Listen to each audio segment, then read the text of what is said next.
তারপরেই শ্রদ্ধা জানাবেন পার্টির রাজ্য কমিটির সদস্যগণ।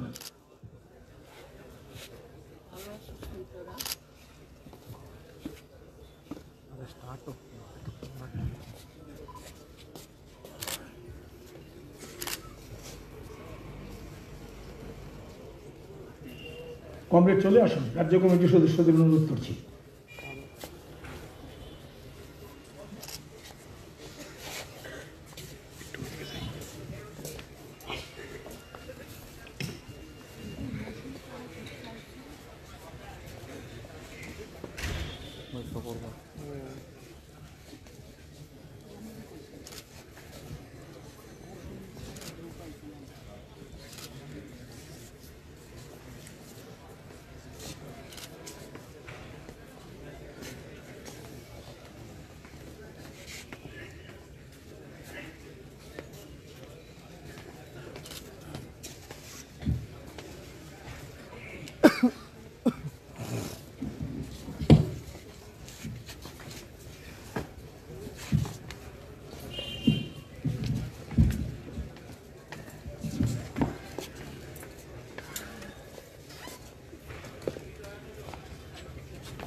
যেমন কঠিন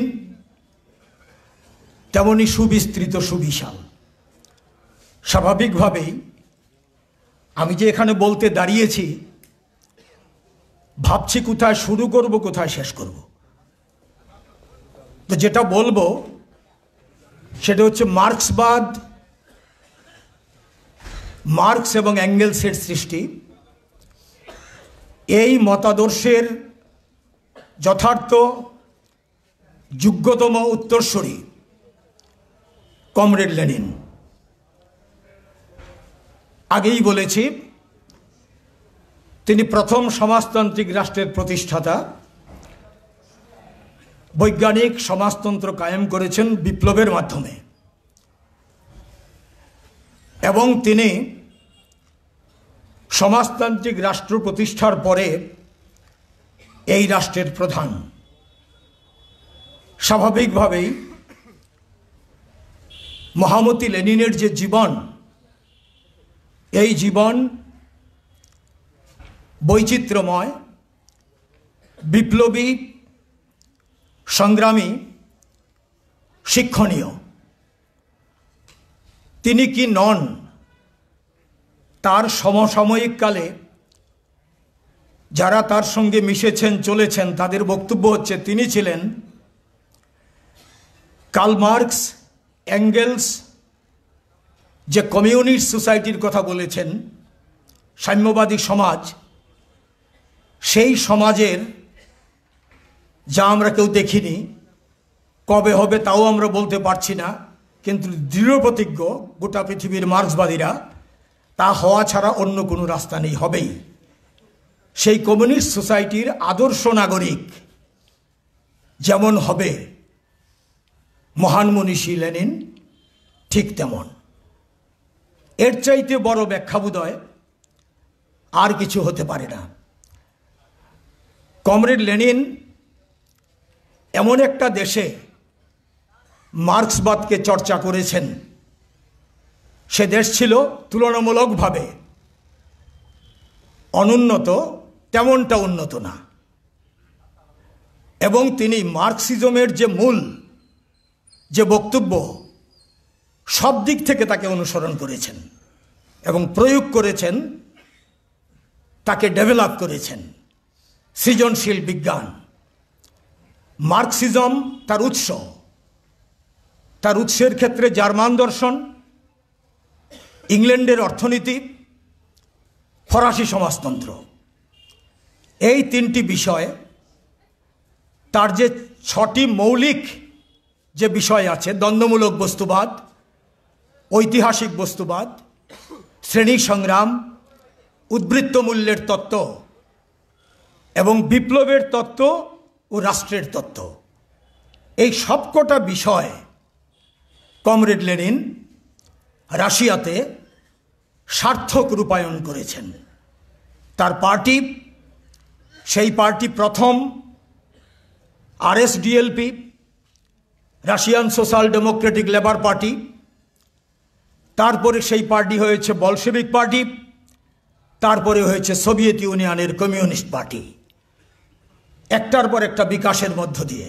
এবং এই পথে তিনি লড়াই করেছেন সুবিধাবাদীদের সঙ্গে, অর্থনীতিবাদীদের বিরুদ্ধে, মেনশেভিকদের বিরুদ্ধে, অর্থাৎ মার্কসিজমকে যারা জলো করতে চেয়েছে, মার্কসিজমকে যারা সংশোধন করতে চেয়েছে, পুঁজিবাদের দালাল, তারা আসলে রূপ গোপন করে এটা করতে চেয়েছে, তাদের সঙ্গে লড়াই করে, বিতর্ক, লড়াই, তার মধ্য দিয়ে তিনি কার্ল মার্কস এবং এঙ্গেলস প্রদর্শিত যে পথ, আমি যে কথাগুলি বললাম, আমার যেটা বলার উদ্দেশ্য, একে তিনি রূপায়িত করেছেন। শুধু তা না, আমরা দেখেছি প্যারিস কমিউন 1871-এ 72 দিনের মাথায় তাকে ক্রাশ করেছে, সেটা তিয়ের, ফ্রান্সের। সফল হতে পারল না তারা, 72 দিনের মাথায় তাদের দমন করা হলো, রক্তের মধ্যে ডুবিয়ে দেওয়া হলো। কার্ল মার্কস এবং এঙ্গেলস ব্যথিত হয়েছেন, লিখেছেন কেন এটা করতে পারল। ঠিক এই অভিজ্ঞতা থেকে মহামতি লেনিন রাশিয়াতে সফল বিপ্লবে নেতৃত্ব দিয়ে সেই বিপ্লবকে সফল করে সমাজতন্ত্র কায়েম করতে পেরেছেন।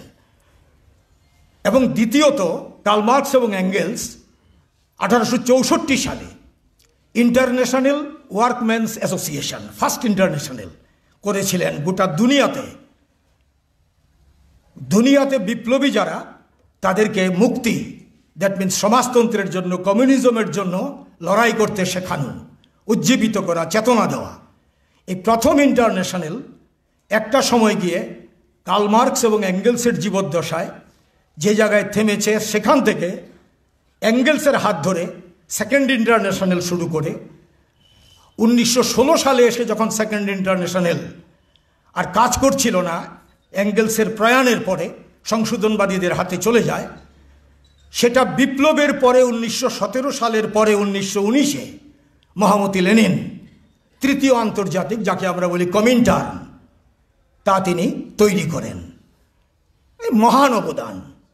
এবং আমি আমার কথা বাড়াচ্ছি না, কিন্তু যেখানে আমি বলবো এই কথাটা বলছি আমি, যে তিনি এই যে রাশিয়াতে যে পার্টি তৈরি করেছেন, আজকে যে আমরা কমিউনিস্ট পার্টি করছি, মহান সংগঠক তিনি, মার্ক্সবাদী সংগঠক, সেটা তিনি করেছেন 1903-এ।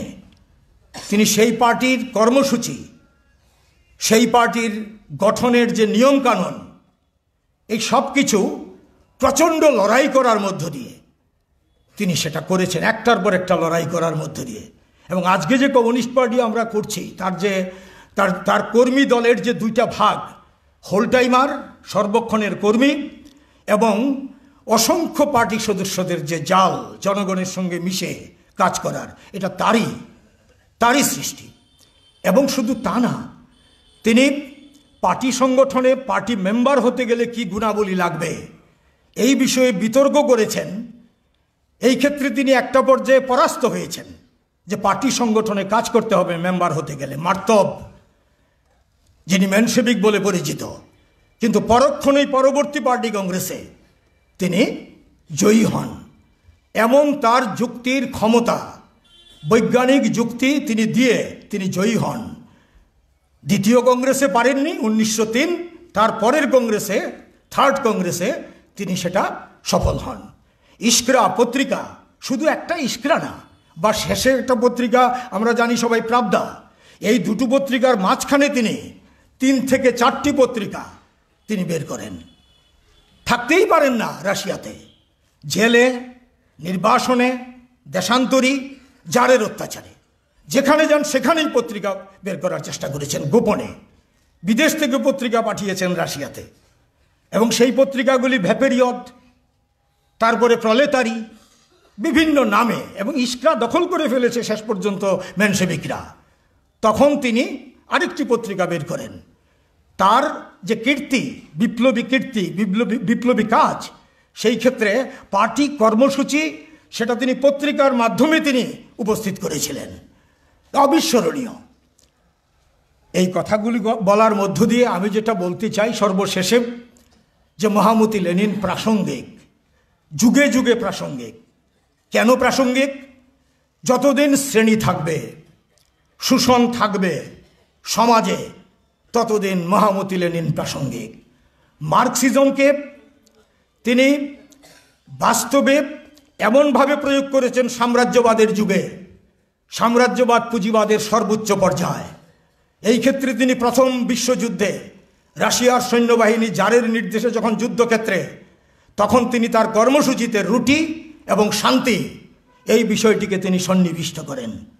অবিস্মরণীয়। মহামতি লেনিন যুগে যুগে, গান আছে যে যুগে যুগে লেনিন পথ দেখাচ্ছেন। 100 বছর হয়ে গেছে তার প্রয়াণের। গুলি খেয়েছেন, শরীর পক্ষাঘাতগ্রস্ত হয়েছে অনেকাংশে, শরীর চলে না। তার যে মৃত্যু 54 বছর বয়সে, গোটা পৃথিবীর মুক্তিকামী মানুষের কাছে অপূরণীয় ক্ষতি। সেরিব্রাল অ্যাটাকে তিনি মারা যান সন্ধ্যায় 1924-এর 21শে জানুয়ারি। আমরা 21শে জানুয়ারি তাকে ফুল দিয়ে শ্রদ্ধা জানিয়েছি। আজকে আলোচনা সভা হচ্ছে, নেতৃবৃন্দ বলবেন। কাজে এখানে আমরা সবাই মহামতি লেনিন যে পার্টি করার, যে সংগঠন করার রাস্তা দেখিয়েছেন গোটা দুনিয়ার মানুষের কাছে, এটা শুধু রুশ দেশের ব্যাপার না, তামাম গোটা দুনিয়ার মানুষের কাছে কমরেড লেনিন শিক্ষক। কাজেই তাকে শ্রদ্ধা জানাই, তাকে স্মরণ করি।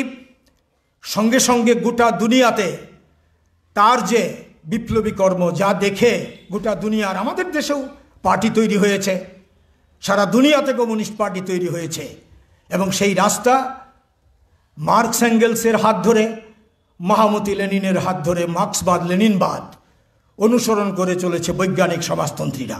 আমরা সিপিআইএম এই পথেই আমরা এগোচ্ছি। জনগণতান্ত্রিক বিপ্লব, প্রথম গণতান্ত্রিক বিপ্লব শ্রমিক শ্রেণীর নেতৃত্বে ভারতবর্ষে আমরা করব। লেনিন প্রদর্শিত, লেনিন বলেছেন প্রথম গণতান্ত্রিক বিপ্লব, তারপরে সমাজতান্ত্রিক বিপ্লব আমরা করব। এই যে আমাদের যে মানে গোটা আমাদের সামনে তো মহামতি লেনিন আছেন, তার সামনে তো এগুলো ছিল না, শুধু মতাদর্শটা ছিল মার্কস এবং এঙ্গেলস প্রদর্শিত, এবং অনেক কাজও ছিল আগের, কিন্তু এগুলো সব নূতন তিনি করেছেন তার কমরেডদের নিয়ে। গোটা বলশেভিক পার্টিকে নেতৃত্ব দিয়ে তিনি সেটা করেছেন। কাজেই আবারও তাকে লাল সালাম জানাই। মহামতি লেনিন যুগ যুগ ধরে জাগরুক থাকুন, মহামতি লেনিন অমর রহে। যেহেতু আজকে প্রয়াণ দিবস, তার প্রতি এই কথা বলে আমি আমার কথা শেষ করছি। ইনকলাব জিন্দাবাদ। সবাইকে প্রীতি এবং শুভেচ্ছা জানাচ্ছি। মহামতি লেনিনের প্রয়াণের শতবর্ষ পূর্তিতে তার মহান স্মৃতির প্রতি আন্তরিক গভীর শ্রদ্ধা নিবেদন করছি।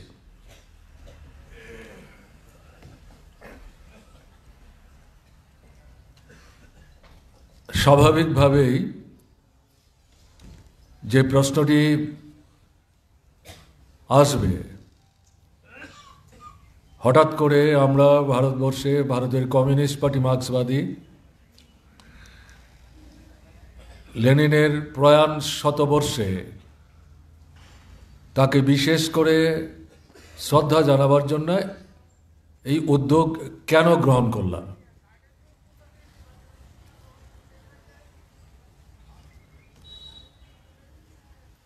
আমাদের পার্টির পলিট ব্যুরোর তরফ থেকে প্রয়াণ শতবর্ষ উপলক্ষে লেনিনকে শ্রদ্ধা জানাবার বিষয়টিকে সামনে রেখে যে কাজটি আমরা করতে চাইছি সেটা হচ্ছে লেনিনকে পুরোপুরিভাবে জানতে এবং তার কাছ থেকে শিক্ষা নিতে, একই সাথে ভারতবর্ষের মাটিতে আমরা যে বিপ্লবী লক্ষ্য নিয়ে এগিয়ে যাওয়ার চেষ্টা করছি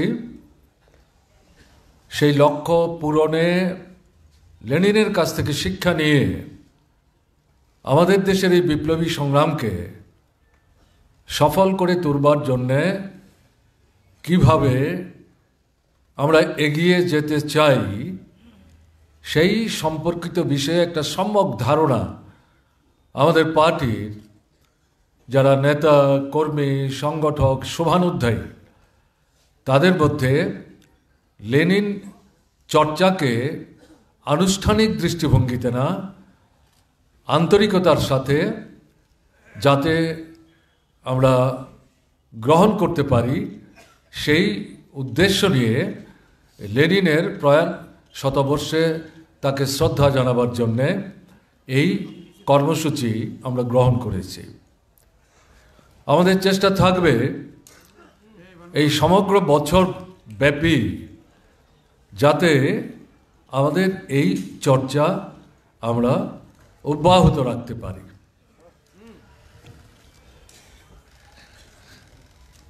লেনিনকে আমি আমার দৃষ্টিতে বলছি, এটা কেউ কোথাও বলেছেন বা মন্তব্য করেছেন আমার জানা নেই বা আমি দেখিনি, কিন্তু আমার নিজের যে মনে হয়েছে, আমার সীমাবদ্ধ যে জ্ঞান এবং বুদ্ধি এবং লেনিনকে চর্চা করতে গিয়ে অনুভবের মধ্যে যা এসছে তাতে আমার মনে হয়েছে প্রধানত 3 ভাগে লেনিনকে আমরা জানতে, বুঝতে এবং তার কাছ থেকে শিখতে চেষ্টা করতে পারি। প্রথমত, রাশিয়াতে শ্রেণীহীন শোষণমুক্ত সমাজ ব্যবস্থা পত্তনের জন্য যে বিপ্লবী সংগ্রাম, সেই সংগ্রাম সংগঠিত করার ক্ষেত্রে লেনিনের যে ভূমিকা, এটা একটা পর্যায়। দ্বিতীয় পর্যায় যেটা পৃথিবীর বুকে প্রথম সমাজতান্ত্রিক রাষ্ট্র, তার জন্যে পূর্বের কোনো অভিজ্ঞতা নেই, একটাই অভিজ্ঞতা 71 দিন 72 দিনের পেরি কমিউন, অসম্পূর্ণ, বাহ্যত অসফল, কিন্তু শিখবার অনেক জিনিস আছে। এটাকে বাদ দিলে পর প্রকৃত অর্থে সমাজতান্ত্রিক সমাজ ব্যবস্থার ভিত্তি স্থাপন করার মধ্য দিয়ে তার ভবিষ্যৎ যে পথ নির্দেশ, পৃথিবীর যে সমস্ত রাষ্ট্রগুলোতে সমাজতান্ত্রিক ব্যবস্থা পতন হবে, গড়ে উঠবে, এগিয়ে নিয়ে যাওয়ার চেষ্টা চলবে, সেটা কোন পথে, কি ধারায়, এটা রাশিয়ার বুকে সমাজতন্ত্র প্রতিষ্ঠা করার মধ্য দিয়ে অজানা অচেনা যে পথ ধরে লেনিন এগিয়ে যাওয়ার চেষ্টা করেছেন, এটার মধ্য দিয়ে লেনিনকে আরেকভাবে আমরা সেখানে জানতে পারি, শিখতে পারি। তৃতীয়ত আমি যেটা বলবো, এই সমাজতান্ত্রিক রাষ্ট্রকে অভ্যুদয়ের দিন থেকে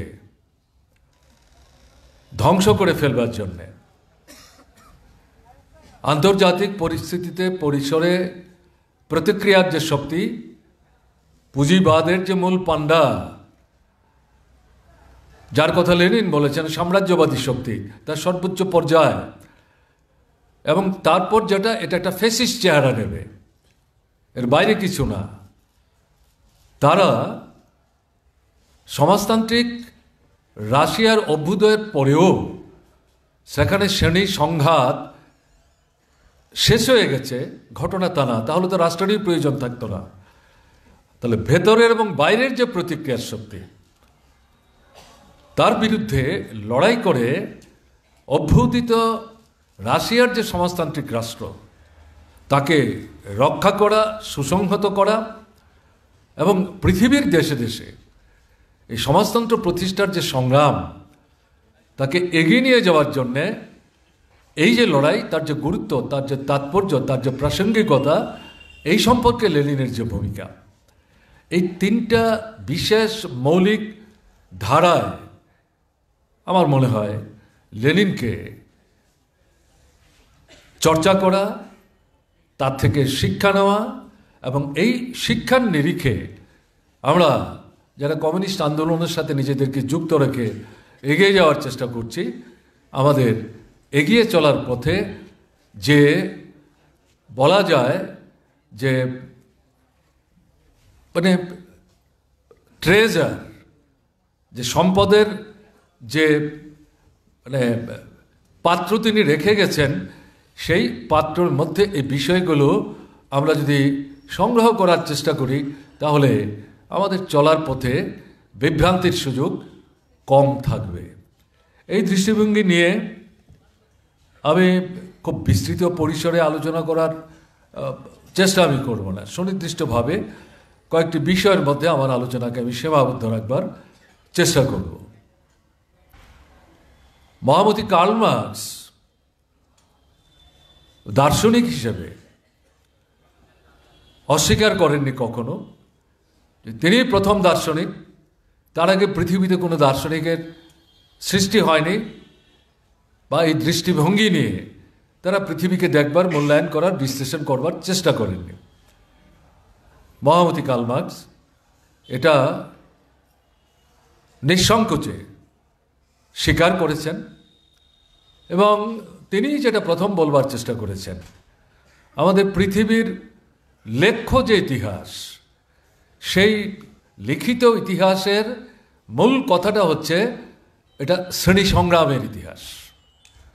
আদিম সাম্যবাদী সমাজ ব্যবস্থাকে বাদ দিলে পর দাস সমাজ ব্যবস্থা থেকে শুরু করে পর্যায়ক্রমে পুঁজিবাদী ব্যবস্থার যে উত্তরণ, এই সামগ্রিক যে সমাজ ব্যবস্থা, তার বিশ্লেষণের মধ্য দিয়ে আগের যে দার্শনিকরা তারা যে মূল্যায়ন করার চেষ্টা করেছেন, তার মধ্যে মৌলিক দিক থেকে যথার্থতা আছে।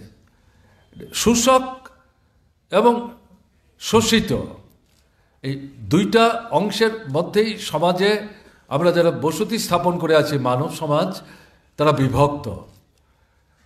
রাষ্ট্র ক্ষমতার ধারক এবং বাহক হচ্ছে শোষকরা, আর যারা শোষিত তারা ক্ষমতার বাইরে।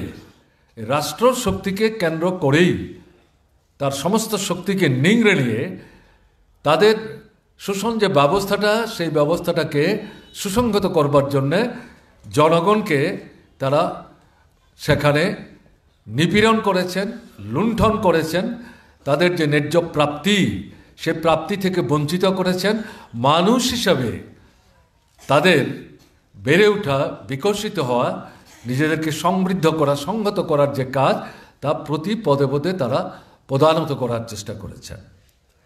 এই যে বিশ্লেষণ আন্তর্জাতিক পরিস্থিতিতে একের পর এক দার্শনিকরা করেছেন, মহামতি কার্ল মার্কস তার বিরোধিতা করেন। কিন্তু তার যেটা বক্তব্য, তা আমরা তো দাস সমাজ ব্যবস্থা থেকে সামন্ততান্ত্রিক সমাজ ব্যবস্থা, তারপরে পুঁজিবাদী ব্যবস্থা, একটা সময় পর্যন্ত পুঁজিবাদী ব্যবস্থা প্রগতিশীল ভূমিকা নিয়েছিল এবং সেখান থেকে একটা পর্যায়ে চরম প্রতিক্রিয়াশীল একটা অবস্থার মধ্যে চলে এসেছে। এই পরিস্থিতিতে আমাদের এই মুহূর্তে দায়িত্বটা কী হবে? দার্শনিক হিসাবে আমাদের দায়িত্ব হবে এই অবস্থাটার পরিবর্তন করা। শুধু মূল্যায়ন, শুধু বিশ্লেষণ করলে তো চলবে না।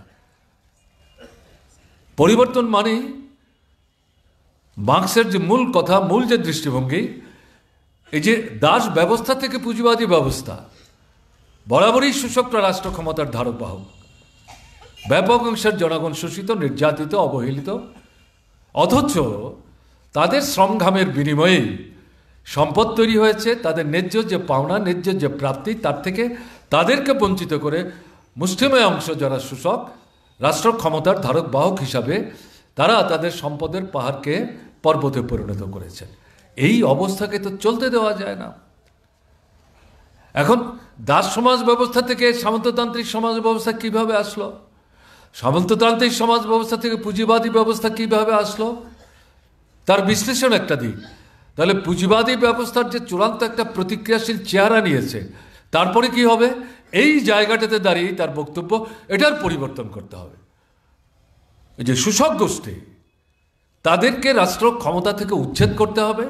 শোষিত যারা, নির্যাতিত যারা, নিপীড়িত যারা, তাদের সংগ্রামের বিনিময়ে পণ্য তৈরি হচ্ছে এবং তাকে ভিত্তি করে যে শোষকদের রমরমা, এই তাদেরকে রাষ্ট্র ক্ষমতায় অধিষ্ঠিত করতে হবে। তার যে পরিবর্তনের যে কথাটা, এই কথাটার মূল নিহিত এই ভাবনাটার মধ্যে। এই ভাবনা নিয়েই কার্ল মার্কস তার যোগ্য সহযোগী এঙ্গেলসকে সঙ্গে নিয়ে মার্ক্সবাদকে বিকশিত করার তিনি চেষ্টা করেছেন। এটা বিজ্ঞান এবং তার মূল কথা হচ্ছে বিজ্ঞান ভিত্তিক সমাজতান্ত্রিক ব্যবস্থা। কার্ল মার্কস এই পরিবর্তনের ভাবনাকে সামনে রেখে মার্ক্সবাদকে যখন সংহত করার চেষ্টা করছেন, তার ভাবনা চিন্তাকে, প্রতিনিয়ত তা আক্রান্ত হয়েছে, বিপদগামী করার চেষ্টা হয়েছে। সমাজতান্ত্রিক যে চিন্তা, যে ভাবনা, তাকে গুলিয়ে ফেলার চেষ্টা হয়েছে। এই সমস্ত কিছুর মধ্যেই শোষকদের স্বার্থ নিহিত ছিল, অন্তর্নিহিত। কাজে প্রতিনিয়ত এর বিরুদ্ধে লড়াই করে বিজ্ঞান ভিত্তিক সমাজতান্ত্রিক ব্যবস্থার পতন ঘটাবার জন্যে মার্ক্সকে লড়াই করতে হয়েছে। এবং সেখানে তার যে মূল কথা, এই পুঁজিবাদী ব্যবস্থায় পুঁজিবাদকে ধ্বংস করে শ্রেণীহীন শোষণগ্রস্ত সমাজ ব্যবস্থা পতন করতে গেলে পর আজকের এই আধুনিক বিশ্বে শ্রমিক শ্রেণীকেই এই বিপ্লবী সংগ্রামের নেতৃত্ব গ্রহণ করতে হবে এবং তার নেতৃত্বে এই বিপ্লবী সংগ্রামের যে ছত্রছায়া, তাতে সমাজের অন্যান্য অংশের যারা নিপীড়িত, নির্যাতিত, বঞ্চিত, তাদেরকে সমবেত করতে হবে। তার মধ্যে কৃষক আছেন, কৃষকদের মধ্যে নানা স্তর আছে, মধ্যবিত্ত অংশের মানুষ আছে। এই সমস্ত অংশকে সংহত করে শ্রমিক শ্রেণীর নেতৃত্বে এই বিপ্লব সংগঠিত করতে হবে। এই বিপ্লব সংগঠিত করতে গেলে পরে শ্রমিক শ্রেণীর নেতৃত্বে তার সহযোগী যে শক্তি, এই বিপ্লবী সংগ্রামে তাদেরকে পরিচালনা করার জন্য একটা পার্টি চাই, যেটাকে কার্ল মার্ক্স বলে গিয়েছেন ভ্যানগার্ড। পথ চলার ক্ষেত্রে তারা হচ্ছেন দূতক, প্রদর্শক, পথ প্রদর্শক। এবং তার ভিত্তিটা হচ্ছে বৈজ্ঞানিক সমাজতন্ত্রের চিন্তা চেতনা।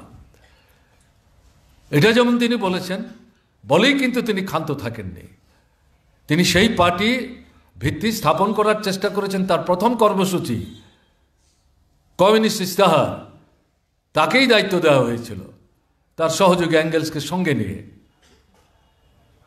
এই ইস্তাহার আজকে পৃথিবীতে একটা ঐতিহাসিক দলিল।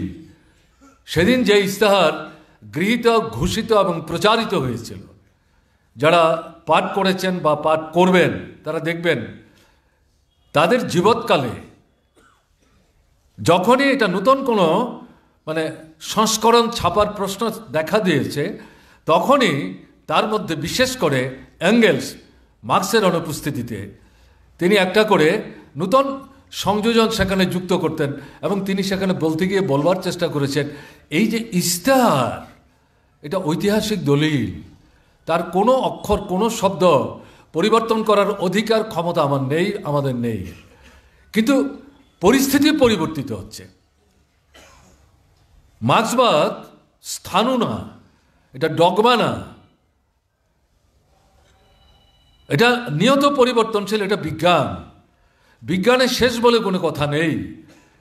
কাজে মার্ক্সের অবর্তমানে, এমনকি মার্ক্সের জীবৎকালেও এবং তার অবর্তমানে পর্যায়ক্রমে পরিস্থিতির মধ্যে যে পরিবর্তন আসছে, এই যে কমিউনিস্ট ইস্তেহার, তৎকালীন যে পরিস্থিতিতে ইস্তেহার তৈরি হয়েছিল, তার কোনো কোনো জায়গায় কিছু বিশ্লেষণ, তার কিছু সংযোজন, তাকে সমৃদ্ধ করার জন্য সমসাময়িক সময়ের সাথে সাযুজ্য রক্ষা করতে এই বিষয়গুলো অতিরিক্তভাবে মুখবন্ধ হিসাবে এঙ্গেলস যুক্ত করার চেষ্টা করেছেন। মূল যে কমিউনিস্ট ইস্তেহার, এই ইস্তেহারের গায়ে তিনি কিন্তু আঁচড় দেওয়ারও চেষ্টা করেননি। কাজে সেদিক থেকে যেটা বলবো যে কার্ল মার্কস এঙ্গেলসকে সাথে নিয়ে এই যে ভ্যানগার্ড যে পার্টি তৈরি করার কথা বলেছেন, তার যে মূল ভিত্তিটা এই কমিউনিস্ট ইস্তেহারের মধ্য দিয়ে তারা কিন্তু সেখানে পতন করবার চেষ্টা করেছেন। এবং একই সাথে সংগঠন সেটাও তৈরি করার ক্ষেত্রে কার্ল মার্কস এঙ্গেলস চেষ্টায় কোনো খামতি রাখেননি। বিশেষ করে জার্মানে, ফ্রান্সে তাদের সমসাময়িক সময়ে কমিউনিস্ট পার্টি তৈরি করা এবং তাদেরই বক্তব্য যে বিপ্লবী একটা কর্মসূচি তৈরি করলেই হবে না, এটাকে বাস্তবায়িত করতে গেলে পরে বিপ্লবী সংগঠন চাই। সেই সংগঠন তৎকালীন পরিস্থিতিতে মার্কস এঙ্গেলস জার্মান এবং ফ্রান্সের মধ্যে বিশেষভাবে করার চেষ্টা করেছেন এবং সংগ্রাম সংগঠিত করার চেষ্টা করেছেন। তার জ্বলন্ত নিদর্শন হচ্ছে পেরিকমিউন। পেরিকমিউন ধ্বংসের পর জেনারেল তিয়ের, যিনি ফ্রান্সের বুর্জোয়াদের নেতা ছিলেন, আন্তর্জাতিক প্রতিক্রিয়ার শক্তির সাহচর্যে, কারণ একটা গ্যালাগোলের রব উঠেছিল যে পেরিকমিউন যদি সফল হয়ে যায় তাহলে পৃথিবীর রাষ্ট্রে রাষ্ট্রে এই অভিজ্ঞতাকে পাথেয় করে শোষিত বঞ্চিত মানুষ, যাদেরকে আমরা এতদিন দাবিয়ে রেখেছিলাম রাষ্ট্রশক্তিকে ব্যবহার করে, তারা কিন্তু ঘুরে দাঁড়াবে, রুখে দাঁড়াবে। কাজে কোনোভাবেই পেরিকমিউনকে এগুতে দেওয়া যাবে না। তাদের সাহচর্যে জেনারেল তিয়ে এই যে বিপ্লবী যে শক্তি, তার নানা দুর্বলতা, নানা খামতি, নানা অসম্পূর্ণতা আছে, তার অভিজ্ঞতা সেখানে কম। ফ্রান্সের ভেতরেই সমস্ত অংশের মানুষের যে নৈতিক সমর্থন, সেটাতে তারা সংগ্রহ করতে পেরেছিলেন, এটা যেমন ঘটনা না, তেমনি শ্রমিক শ্রেণীর যে বিদ্রোহ শক্তি, সবচেয়ে কাছের শক্তি, তারাও যে এই বিপ্লবী সংগ্রাম সম্পর্কে ততটা মাত্রা সচেতন ছিলেন, ঘটনা তাও না। আবার এই প্যারিসে ক্ষমতা দখল করার পর প্রতিক্রিয়ার শক্তিকে মোকাবেলা করে যাই রাষ্ট্র ক্ষমতা তারা দখল করতে পেরেছিলেন, এটাকে যেভাবে প্রয়োগ করা, সে প্রয়োগের ক্ষেত্রে তাদের অসম্পূর্ণতা, খামতি ছিল। এই সমস্ত কিছুর সুযোগ নিয়ে জেনারেল টিয়েরের নেতৃত্বে ফ্রান্সের প্রতিক্রিয়ার শক্তি এই বিপ্লবী শক্তির বিরুদ্ধে ঝাঁপিয়ে পড়েছিল এবং 72 দিনের মাথায় তার পতন ঘটে। আবার সেই প্রতিক্রিয়ার শক্তি ফ্রান্সের ক্ষমতা পুনর্দখল করে। তখন এই টিয়েরি বলবার চেষ্টা করেছিল ধক্কানি না দিয়ে, কমিউনিস্টদের আমরা শেষ করে দিয়েছি, আর সমাজতন্ত্রের চিন্তা তারা করবে না, শ্রেণীহীন শোষণমুক্ত সমাজ, এগুলো কল্পনা, স্বপ্নীল ভাবনা চিন্তা সমাধিস্থ করেছে। সেই সময়ে কার্ল মার্কস এঙ্গেলস সম্মিলিতভাবে বলবার চেষ্টা করেছেন এরা মূর্খের স্বর্গে বাস করেছে। এটা ঠিক, পেরিকমিউন 71 থেকে 72 দিনের বেশি টিকে থাকতে পারেনি। তাদের ভুল ত্রুটি, খামতি, ঘাটতি নানা কিছু আছে, কিন্তু এই সময়ের মধ্যে 71 দিন 72 দিনের মধ্যে তারা এমন কিছু কর্মসূচি হাতে নিয়ে বাস্তবায়ন করার প্রচেষ্টার মধ্য দিয়ে যে দৃষ্টান্ত স্থাপন করে গেছেন, এটাই ভবিষ্যৎ দিনে শ্রেণীহীন শোষণমুক্ত সমাজ, যেটাকে আমরা বৈজ্ঞানিক সমাজতন্ত্রের কথা বলছি, তার পথ প্রদর্শকের ভূমিকা গ্রহণ করবে। কাজে সেদিক থেকে পেরিকমিউনের মৃত্যু নেই। আপাত দৃষ্টিতে বস্তুগতভাবে এটার পরাজয় ঘটেছে, কিন্তু তার আদর্শের দিক থেকে, তার অভিজ্ঞতার দিক থেকে যে দৃষ্টান্ত তারা স্থাপন করে গেছেন, এর কোনো মৃত্যু নেই। লেনিন কার্ল মার্কসের কাছ থেকে এই শিক্ষায় শিক্ষিত হয়ে রাশিয়ার বুকে শ্রেণীহীন শোষণমুক্ত সমাজ ব্যবস্থার পতনের জন্য বিপ্লবী সংগ্রামে নিজের সমস্ত জীবন তিনি সমর্পণ করেছিলেন। এবং সেই জায়গায় কার্ল মার্কসের যে বক্তব্য, ভ্যানগার্ড পার্টি চাই, শ্রমিক শ্রেণীর নেতৃত্বে সমাজের অন্যান্য নিপীড়িত অংশের মানুষের সম্মিলনের মধ্য দিয়ে শ্রমিক শ্রেণী বিপ্লবী সংগ্রাম সংগঠিত করবে, শোষকদের ক্ষমতাচ্যুত করবে, সব ঠিক আছে, কিন্তু এদেরকে কে পথ দেখাবে? তত্ত্বের দিক থেকে বৈপ্লবিক তত্ত্বকে হাতিয়ার করে তার জন্য পথ প্রদর্শক চাই। সে পথ প্রদর্শক হচ্ছে কমিউনিস্ট পার্টি। মহামতি লেনিন রাশিয়ার বুকে, তখন সোভিয়েত হয়নি, সোভিয়েত তো সমাজতন্ত্রের পর, ইউনিয়ন স্টেটস, তো সেখানে লেনিন যখন বিপ্লবটা যে সংগঠিত হবে, কর্মসূচিটা কি, এটা বাদ দিয়ে তো কোনো পার্টি তৈরি হতে পারে না। এই কর্মসূচি তৈরি করতে গিয়েই সেখানে তিনি বাধাপ্রাপ্ত হতে শুরু করেন। সেই জায়গায় এই পরবর্তী পর্যায়ে যে মেনসেভিক যাদের কথা উঠে আসলো, সেই সময় তো মেনসেভিক এই প্রশ্নটা আসেনি। একই পার্টিতে সোশ্যাল ডেমোক্রেটিক পার্টি, তাতে তারা সংঘবদ্ধ হয়ে কাজ করার চেষ্টা করছেন এই বিপ্লবী কর্মসূচি তৈরি করতে গিয়ে। এরা এই যে অংশ, তাদের মূল বক্তব্য ছিল শ্রমিক শ্রেণী বা শোষিত অংশের অন্যান্য যারা মানুষ আছে, যে কৃষক হতে পারে, মধ্যবিত্ত হতে পারে, শিক্ষক, কেরানি, কর্মচারী, যাই হোক না কেন, সেই সমাজ ব্যবস্থায় রাশিয়ার অভিজ্ঞতার প্রেক্ষাপটে তারা তাদের যে অর্থনৈতিক দাবি দেওয়া আছে, বেতন ভাতা, মজুরি বৃদ্ধি, কাজের ক্ষেত্রে তাদের সামাজিক নিরাপত্তা, এর সাথে গণতান্ত্রিক যে অধিকার, এগুলো নিয়ে তারা লড়াই করবে, এতে কোনো আপত্তি নেই। তাতে সময় সময় তারা কিছু দাবি আদায় করবে, সাফল্য আসবে, আবার নতুন সমস্যা তৈরি হবে, তারা আবার লড়াই করবে, এর মধ্যেই তাদের লড়াই চলতে থাকবে। এদের রাষ্ট্র, বিপ্লব, ক্ষমতা দখল, শ্রেণীহীন ব্যবস্থার পতন, এগুলো নিয়ে শ্রমিক শ্রেণীর ভাবনা চিন্তার কোনো দরকার নেই। আর এগুলি তারা ভাববে কী করে? তাদের এত শিক্ষা কোথায়, চেতনা কোথায়, বুদ্ধি কোথায়, অভিজ্ঞতা কোথায়? কাজে এগুলো নিয়ে তাদের ভাববার দরকার নেই, এগুলো নিয়ে আমরা ভাববো। যারা একটু বিচার বুদ্ধি সম্পন্ন, লেখাপড়া শিখেছেন, কলেজে ইউনিভার্সিটিতে পড়াশোনা করেছেন, বইপত্র ঘাটাঘাটি করেন, নানা বিষয় নিয়ে তর্ক বিতর্ক করেন, এগুলি আমরা ভাববো। এগুলি তাদের তো ভাববার বিষয় নয়। এই এখানটাতে লেনিন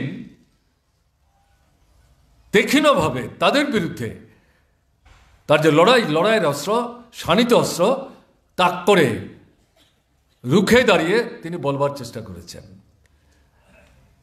তাহলে এটা তো অর্থনীতিবাদ হয়ে যাবে। যারা শোষিত, বঞ্চিত, নির্যাতিত, তারা যদি শুধু বেতন ভাতা বৃত্তির লড়াইয়ের মধ্যে নিজেদের সীমাবদ্ধ রাখে, তারা যদি নাই জানতে পারেন জিনিসের দাম বাড়ছে কেন, টাকার দাম কমছে কেন, মুদ্রাস্ফীতি হচ্ছে কেন, তারা ন্যায্য মজুরি পাচ্ছেন না কেন, অল্প কিছু লোক, তারা তো সেরকম কোনো পরিশ্রম করছে না, কল কারখানার মালিকানার সুবাদে রাষ্ট্রকে ভিত্তি করে, পাথে করে, সেনা, জেল, কোর্ট, কাছারি এগুলোকে ব্যবহার করে তাদের বিত্ত বৈভবকে বাড়িয়ে চলেছে। এবং এই অবস্থা থেকে যদি পৃথিবীকে আমাদের রাশিয়াকে আমরা মুক্ত করতে না পারি, তাদের জীবনের এই যে দুর্বিষহ যন্ত্রণাকর অবস্থা, তার থেকে তারা কি করে মুক্তি পাবেন?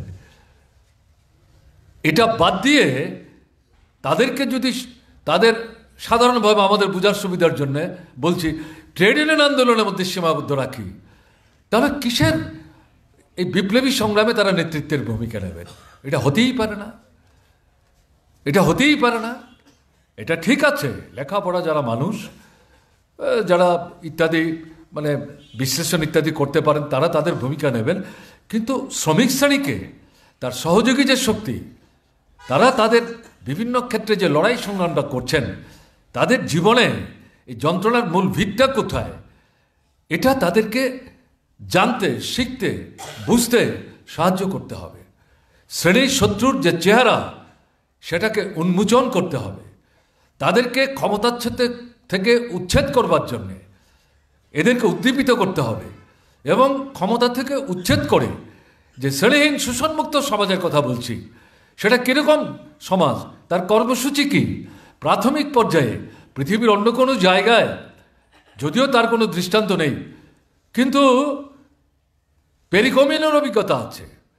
এর থেকে মহামতি মার্কস তার যে ত্রুটি অসম্পূর্ণতাগুলো চিহ্নিত করবার চেষ্টা করেছেন, তার থেকে শিক্ষা নিয়ে আমরা যে সমাজতান্ত্রিক ব্যবস্থার পত্তন করতে চাইছি, বৈজ্ঞানিক সমাজতান্ত্রিক ব্যবস্থার পত্তন করতে চাইছি, এ সম্পর্কে শ্রমিক শ্রেণীর সামনে যদি বিকল্প কর্মসূচি আমরা উপস্থিত করতে না পারি, তাহলে এরা কি করে এই বিপ্লবী সংগ্রামে নেতৃত্বের ভূমিকা পালন করবে?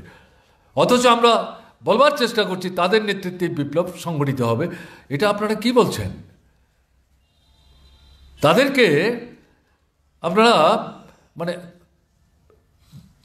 সেখানে প্রায় নিরস্ত্র করে রাখার চেষ্টা করছেন, ঘুম পাড়িয়ে রাখার চেষ্টা করছেন, অথবা আধ ঘুমন্ত অবস্থায় তাদেরকে দাবিয়ে রাখবার চেষ্টা করছেন।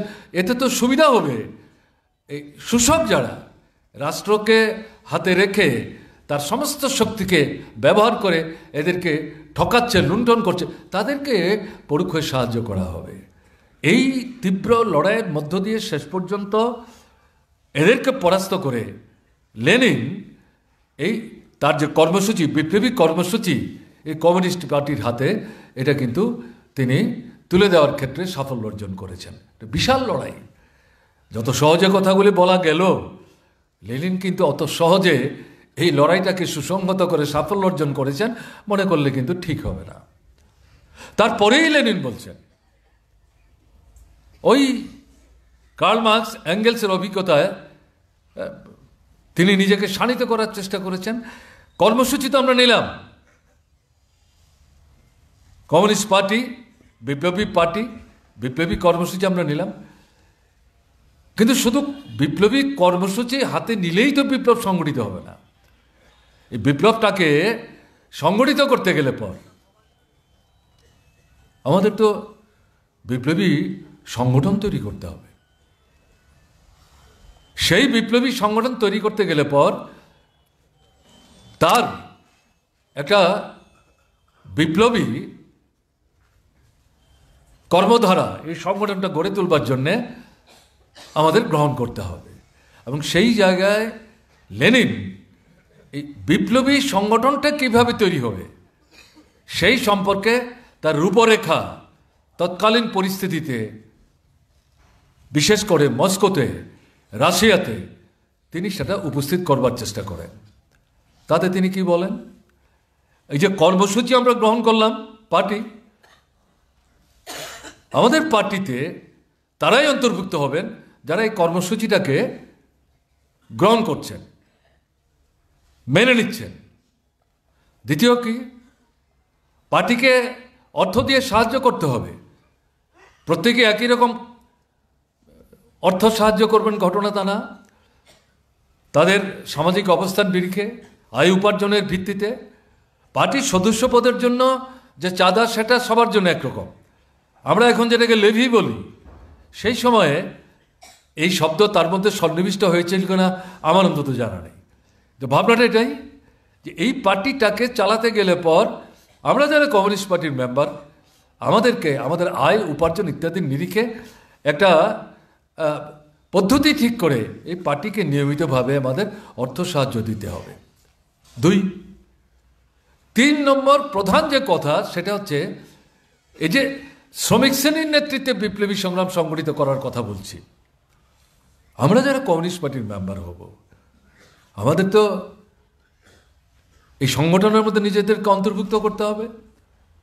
শুধু শ্রমিকদের সংগঠন না, অন্যান্য শ্রমজীবী অংশের মানুষ, এটা কৃষক হতে পারে, এটা কৃষি মজুর হতে পারে, মাঝারি কৃষক হতে পারে, মধ্যবিত্ত হতে পারে, শিক্ষক, কেরানি, কর্মচারী, ছাত্র, যুবক, বিশ্ববিদ্যালয় থেকে শুরু করে সমস্ত স্তরে তাদেরকে, অর্থাৎ এই বিপ্লবী সংগ্রামে সংগঠিত করার জন্য সমাজের নানা অংশকে সংগঠিত করার লক্ষ্যে যে গণসংগঠনগুলি তৈরি হচ্ছে, যেগুলিকে আজকে এখন আমরা বলছি মাস অর্গানাইজেশন, এই কোনো না কোনো সংগঠনে কাজ করতে হবে। এখন প্রশ্ন উঠল, কেন এটাতে কাজ করতে হবে? লেনিন সেখানে বলার চেষ্টা করেছেন, এটাতে যদি কাজই আপনি না করবেন, বিপ্লবী কর্মসূচি সম্পর্কে আপনার যে চিন্তা চেতনা, তার উপলব্ধি আপনার কোত্থেকে আসবে? তার প্রতি যে আপনার বিশ্বাস, বিপ্লবী সংগ্রাম সংগঠিত করে রাষ্ট্র ক্ষমতা থেকে শোষকদের উচ্ছেদ করার যে অনুপ্রেরণা, যে উপলব্ধি, তার যে প্রয়োজনীয়তা, তার যে প্রাসঙ্গিকতা, এটা কী করে আপনি অর্জন করবেন?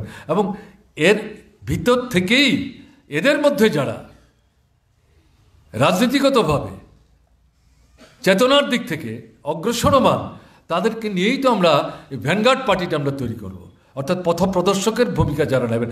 সব শ্রমিকই কমিউনিস্ট পার্টির মেম্বার হয়ে যাবেন এটা মনে করার কারণ নেই। অ্যাডভান্স যে সেকশন, যাদেরকে ভ্যানগার্ড বলা হচ্ছে, পথপ্রদর্শক বলা হচ্ছে, সেখানে এই পার্টিটা তৈরি হবে। এই জায়গায় আবার লেনিন আক্রান্ত হলেন, বলে আপনি তো দেখা যাচ্ছে কমিউনিস্ট পার্টিকে, আমাদের মেম্বারদেরকে একটা যন্ত্রের, কলের, কারখানার নাটবল্টুতে তৈরি করছেন। এটা কীরকম ধরনের কথা হলো? পার্টি কর্মসূচি এটাকে সমর্থন করলেই তো হয়, তারপরে টাকা দিতে বলেছেন। ঠিক আছে, প্রয়োজন মনে করলে আরও একটু বেশি টাকা চান, যারা বেশি টাকা দিতে পারে, যারা বেশি টাকা দিতে পারে না তারা না হলে দেবে না, সেটা দেবে। কিন্তু এটা কীরকম কথা? এই সংগঠন সেই সংগঠন এগুলি করতে হবে, তাতে লড়াইয়ের সংগ্রামে অংশগ্রহণ করতে হবে, তার মধ্য দিয়ে আমরা পরীক্ষা দেব, তার মধ্য থেকে আমাদের বাছাই করা হবে, তারপর আমাদেরকে পার্টির মধ্যে অন্তর্ভুক্ত করা হবে। তারপরে আমরা কি নাটবল্টু? তো লেনিন বলছেন, দেখুন, আপনারা যারা বিশ্ববিদ্যালয়ে পড়াশোনা করান, কলেজের যারা অধ্যাপক, বিজ্ঞান বুদ্ধিমান আপনারা যারা, বিশ্লেষণ করার ক্ষমতা আপনাদের যথেষ্ট আছে, আপনাদের এই গুণাবলীকে আমি খাটো করে দেখছি না, অশ্রদ্ধাও করছি না। কিন্তু বিপ্লবী সংগ্রাম সংগঠিত করতে গেলে পর বিপ্লবী পার্টিটার তো একটা বিপ্লবী সংগঠন লাগবে, এটার কোনো বিকল্প নাই। এটা হচ্ছে মূল অস্ত্র। একদিকে বিপ্লবী তত্ত্ব, আরেকদিকে বিপ্লবী সংগঠন। সংগঠন যদি না থাকে, তত্ত্বকে বাস্তবায়িতটা করবে নাকি? কাজে এই সংগঠনটা তো বিপ্লবী শৃঙ্খলার মধ্য দিয়ে তৈরি হবে। আপনার যদি এই শৃঙ্খলা মেনে পার্টির মধ্যে নিজেকে অন্তর্ভুক্ত করার ক্ষেত্রে আপত্তি থাকে, তাহলে আপনি অধ্যাপনা করুন না, বিশ্ববিদ্যালয়ে আপনি পাঠদান করুন না, লেখালেখি করুন না, আপত্তির কিছু নাই। কমিউনিস্ট পার্টিকে তার নিজের ধারায় গড়ে উঠতে, চলতে, পরিচালনা করতে সাহায্য করুন। পছন্দ হলে থাকবেন, না হলে পরে তো আপনার কমিউনিস্ট পার্টিতে আসার তো কোনো সুযোগ নেই, এটা মানতে হবে। এই যে লড়াই, এই লড়াই করে একটা সময়ে গিয়ে তাদেরকে কিন্তু লেনিন পরাস্ত করেন, এবং সেই জায়গায় এই পার্টির মধ্যে বিভাজনগুলি তৈরি হয়, বলশবিক মেলিশবিক এই প্রশ্নগুলি সেখানে চলে আসতে থাকে, কিন্তু আলটিমেটলি লেনিনই জয়যুক্ত হন। লেনিন সেখানে জয়যুক্ত হন। তাহলে কি হলো? ভ্যানগার্ড যারা, তাদের হাতে বিপ্লবী কর্মসূচি, শ্রেণীহীন শোষণমুক্ত সমাজ পত্তনের কর্মসূচি, বৈজ্ঞানিক সমাজতন্ত্র, তার কর্মধারা কি হবে, কি তারা করতে চান, এটা যেমন তুলে দেওয়া হয়েছে, এটাকে বাস্তবায়নের জন্য বিপ্লবী সংগঠন তৈরি করার নিয়ম পদ্ধতি শৃঙ্খলা, শেষ পর্যন্ত সংখ্যাগরিষ্ঠতার জোরে এটাও সাফল্য অর্জন করেছেন। এখন এটাকে প্রয়োগ করতে গিয়ে, কার্যকরী করতে গিয়ে লেনিন দেখলেন যে বিপ্লবের নামে ছেলে খেলা হচ্ছে। এখন এই জায়গাটাতে লেনিনকে আবার সেখানে অস্ত্র হাতে তুলে নিতে হয়েছে। এই বিপ্লব নিয়ে ছেলে খেলা করার যে প্রবণতা, লেনিনকে সেখানে ব্যাখ্যা করে বিশ্লেষণ করে বলতে হয়েছে, এটা ঠিক আছে, আমাদের দেশের রাষ্ট্রশক্তির ধারক বাহক যারা, তারা প্রতিক্রিয়ার শক্তি, আন্তর্জাতিক সাম্রাজ্যবাদী শক্তি, পুঁজিবাদী শক্তির সাথে তাদের সম্পর্ক আছে। তারা ভূস্বামী যারা, এদের সাথে তারা সম্পর্ক রক্ষা করে চলবার চেষ্টা করছে। বিরাট অংশের জনগণকে তারা দাবিয়ে রাখার চেষ্টা করছে। এদেরকে ক্ষমতাচ্যুত করতে হবে, রাষ্ট্র আমাদের দখল করতে হবে। কিন্তু এর অর্থ এই না যে কোনো সময়েই, যে কোনো পরিস্থিতিতেই এই বিপ্লবটা সংগঠিত করা যায়। এটা ছেলে খেলা মেয়ে হবে। সেই জায়গায় লেনিন সেখানে বিশ্লেষণ করে বুঝাবার চেষ্টা করেছেন। বিপ্লবী পরিস্থিতি বলতে কোন পরিস্থিতিকে বোঝায়, লেনিন সেখানে বলবার চেষ্টা করেছেন যারা রাষ্ট্র ক্ষমতার ধারক বাহক, যখন তারা দেখতে পাচ্ছেন তারা যেভাবে রাষ্ট্র চালাবার চেষ্টা করছেন সেভাবে তারা চালাতে পারছেন না। চালানো মানে তো দাবিয়ে রাখা। বিরাট অংশের মানুষ, রাষ্ট্র ক্ষমতার যারা ধারক বাহক তারা তো 100 জনের মধ্যে কজন? 5 জন, 7 জন, 10 জন। বাকি যারা 75, 80, 85, 90, 95 জন, তাদেরকে দাবিয়ে রাখার জন্যই তো রাষ্ট্রশক্তিকে ব্যবহার করছে। এবং রাষ্ট্রের উদ্ভবিত সেই লক্ষ্য দৃষ্টিভঙ্গি নিয়ে। কাজে এরা যখন রাষ্ট্র চালাতে গিয়ে দেখছে যে 85, 90, 95 ভাগ যাদেরকে আমরা দাবিয়ে রাখতে চাইছি আমাদের শ্রেণী স্বার্থকে সুরক্ষিত করবার জন্য, তারা তো এইভাবে আমাদের চলতে দিতে চাইছে না, তারা তো আমাদের মেনে নিতে চাইছে না। তাহলে দুদিক থেকে, একদিক থেকে রাষ্ট্রের ধারক বাহক শাসকরা যারা, তারা জনগণের উপর আস্থা রাখতে পারছে না। শোষিত যারা, এই শাসকদের দ্বারা এভাবে তারা চালিত হতে, শোষিত হতে রাজি না। এই যে পরিস্থিতি, এই পরিস্থিতিকেই লেনিন বলেছেন এটা হচ্ছে বিপ্লবী পরিস্থিতি। এরকম পরিস্থিতির উদ্ভব যতক্ষণ পর্যন্ত না হচ্ছে ততক্ষণ পর্যন্ত কী করে আপনি বিপ্লবী পরিস্থিতি পরিপক্ক এবং ক্ষমতা দখলের জন্যে আপনি মোক্ষম যে আঘাতটা, সে আঘাতটা আপনি সেখানে দেবেন, এটা কি করে সম্ভব? এটা তো সম্ভব না। কাজেই এটা প্রথম আমাদের বুঝতে হবে। সঙ্গে সঙ্গে লেনিন আবার এটাও বলেছেন, বিপ্লবী পরিস্থিতি থাকলেই বিপ্লব হবে, এটা কিন্তু মনে করার কারণ নেই। রাষ্ট্রশক্তির ধারক বাহক জনগণকে দাবিয়ে রাখতে পারছেন না, জনগণ তাদের মানে দাবের কাছে মাথা নত করে দাবিও থাকতে চাইছে না। কিন্তু আঘাতটা আমরা যেটা করব, তার জন্য আমার সংগঠনটা কোথায়? বিপ্লবী সংগঠনটা কোথায়? তার প্রস্তুতি কোথায়? শ্রমিক শ্রেণী কী অবস্থায় আছে? সাধারণভাবে জনগণের খুব বিক্ষোভ এক জিনিস, তারা সংহত কিনা, তার চেতনার দিক থেকে সে উদ্দীপিত কিনা, তার মিত্রশক্তি সে কতটা জড়ো করতে পারল, তাদের মানসিক প্রস্তুতি কি, এই কোনো কিছু হিসাবের মধ্যে না রেখে যদি আমরা দেখি, যেটাকে আমরা বলি সাবজেক্টিভ প্রিপারেশন, এটা যদি দেখা যায় শাসকদের ক্ষমতাচ্যুত করবার জন্যে মোক্ষম আঘাত দেওয়ার প্রশ্নে এই সংগঠনটা সেভাবে সংহত, তাহলে পরে আঘাত দেওয়া যাবে।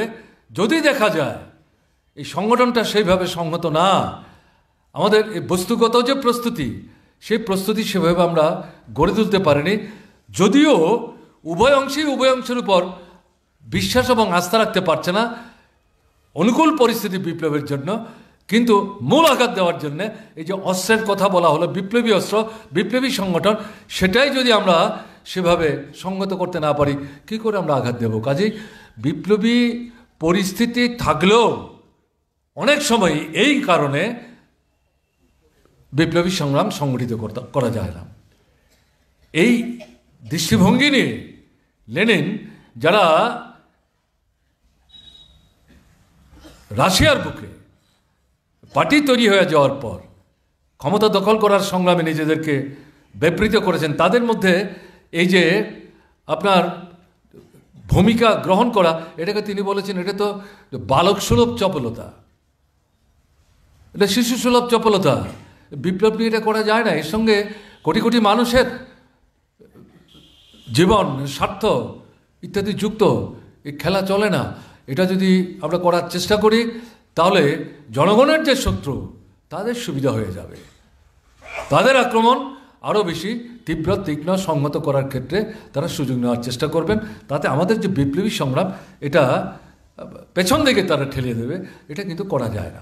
এবং এই প্রসঙ্গে যে ডুমা, আমরা যেটাকে পার্লামেন্ট বলি, সোভিয়েত দেশে এটাকে ডুমা বলা হতো। এক সময় তার ইলেকশনে কমিউনিস্ট পার্টি তার শক্তি সীমাবদ্ধ হলো, অংশগ্রহণ করছিল। একটা সময় আসলো যখন এই নির্বাচন বয়কট করলো কমিউনিস্ট পার্টি, যে না, আমরা এই নির্বাচনে অংশগ্রহণ করব না, কারণ এই ডুমা বা এই সংসদ, এতে জনগণের জীবনের মূল সমস্যাগুলো সমাধানের জন্য যে আইন তৈরি হওয়া দরকার, যে কর্মসূচি গ্রহণ করা দরকার, তার অর্থনৈতিক যে পদক্ষেপগুলি গ্রহণ করা দরকার, এটা তো এখানে তারা করছে না। এবং আমরা এগুলি করতে বললেও তারা তো এগুলি শুনছে না, কারণ সংখ্যার দিক থেকে যারা এগুলোর পরিবর্তন চাইছেন তারা তো সংখ্যার দিক থেকে গরিষ্ঠ না, তারা সংখ্যালঘু। তারা সংখ্যার দিক থেকে গরিষ্ঠ হওয়ার মতো অবস্থা হলে পর ক্ষমতায় যারা আছেন তারা তো নির্বাচনই করতো না, এটাও বোঝার দরকার আছে। এটাও লেনিন তার রাষ্ট্র বিপ্লব যে পূর্ণ দৈর্ঘ্যের যে বইটা পরবর্তী সময়ে চূড়ান্ত করেছেন তাতে তিনি উল্লেখ করে গেছেন, আমি সেখানে যাচ্ছি না। তো এরকম একটা পরিস্থিতি তৈরি হয়েছে, জনগণ সংগ্রাম করার জন্য প্রস্তুত, মাঠে নামবেন, আঘাত করবেন, এ নিয়ে পার্টির মধ্যে বিরোধ। লেনিন বাইরে ছিলেন, দেশে আসলেন, এই পরিস্থিতির মধ্যে সবাই বলছে আঘাত করতে হবে, এখন কিসের ভোট। এবং এই পরিস্থিতিতে সিদ্ধান্ত হলো আমরা এই নির্বাচনে অংশগ্রহণ করব না। মানুষ অস্ত্র নিয়ে মাঠে নামলেন। 1905-এর যে বিপ্লব, এই বিপ্লব ব্যর্থ হলো। লেনিন প্রচণ্ড সমালোচনার মুখে পড়লেন। ওই ম্যানসবিক যারা, আমরা না করেছিলাম, আপনাকে কে বুঝাবে, আপনিই তো তাদের পক্ষে দাঁড়ালেন। তো লেনিন তাদেরকে ব্যাখ্যা করে বুঝাবার চেষ্টা করেছেন। প্রায় সময় আমরা বলার চেষ্টা করি এই তো রিহার্সাল। মূল মঞ্চে যাত্রাপালা গাইবার আগে রাজা রানী, সেনাপতি, সৈন্য সামন্তরা সেই যাত্রাপালাটা কি করে নির্ভুলভাবে গাইবেন, উপস্থাপন করবেন, তার জন্য তাদের রিহার্সাল হয়তো।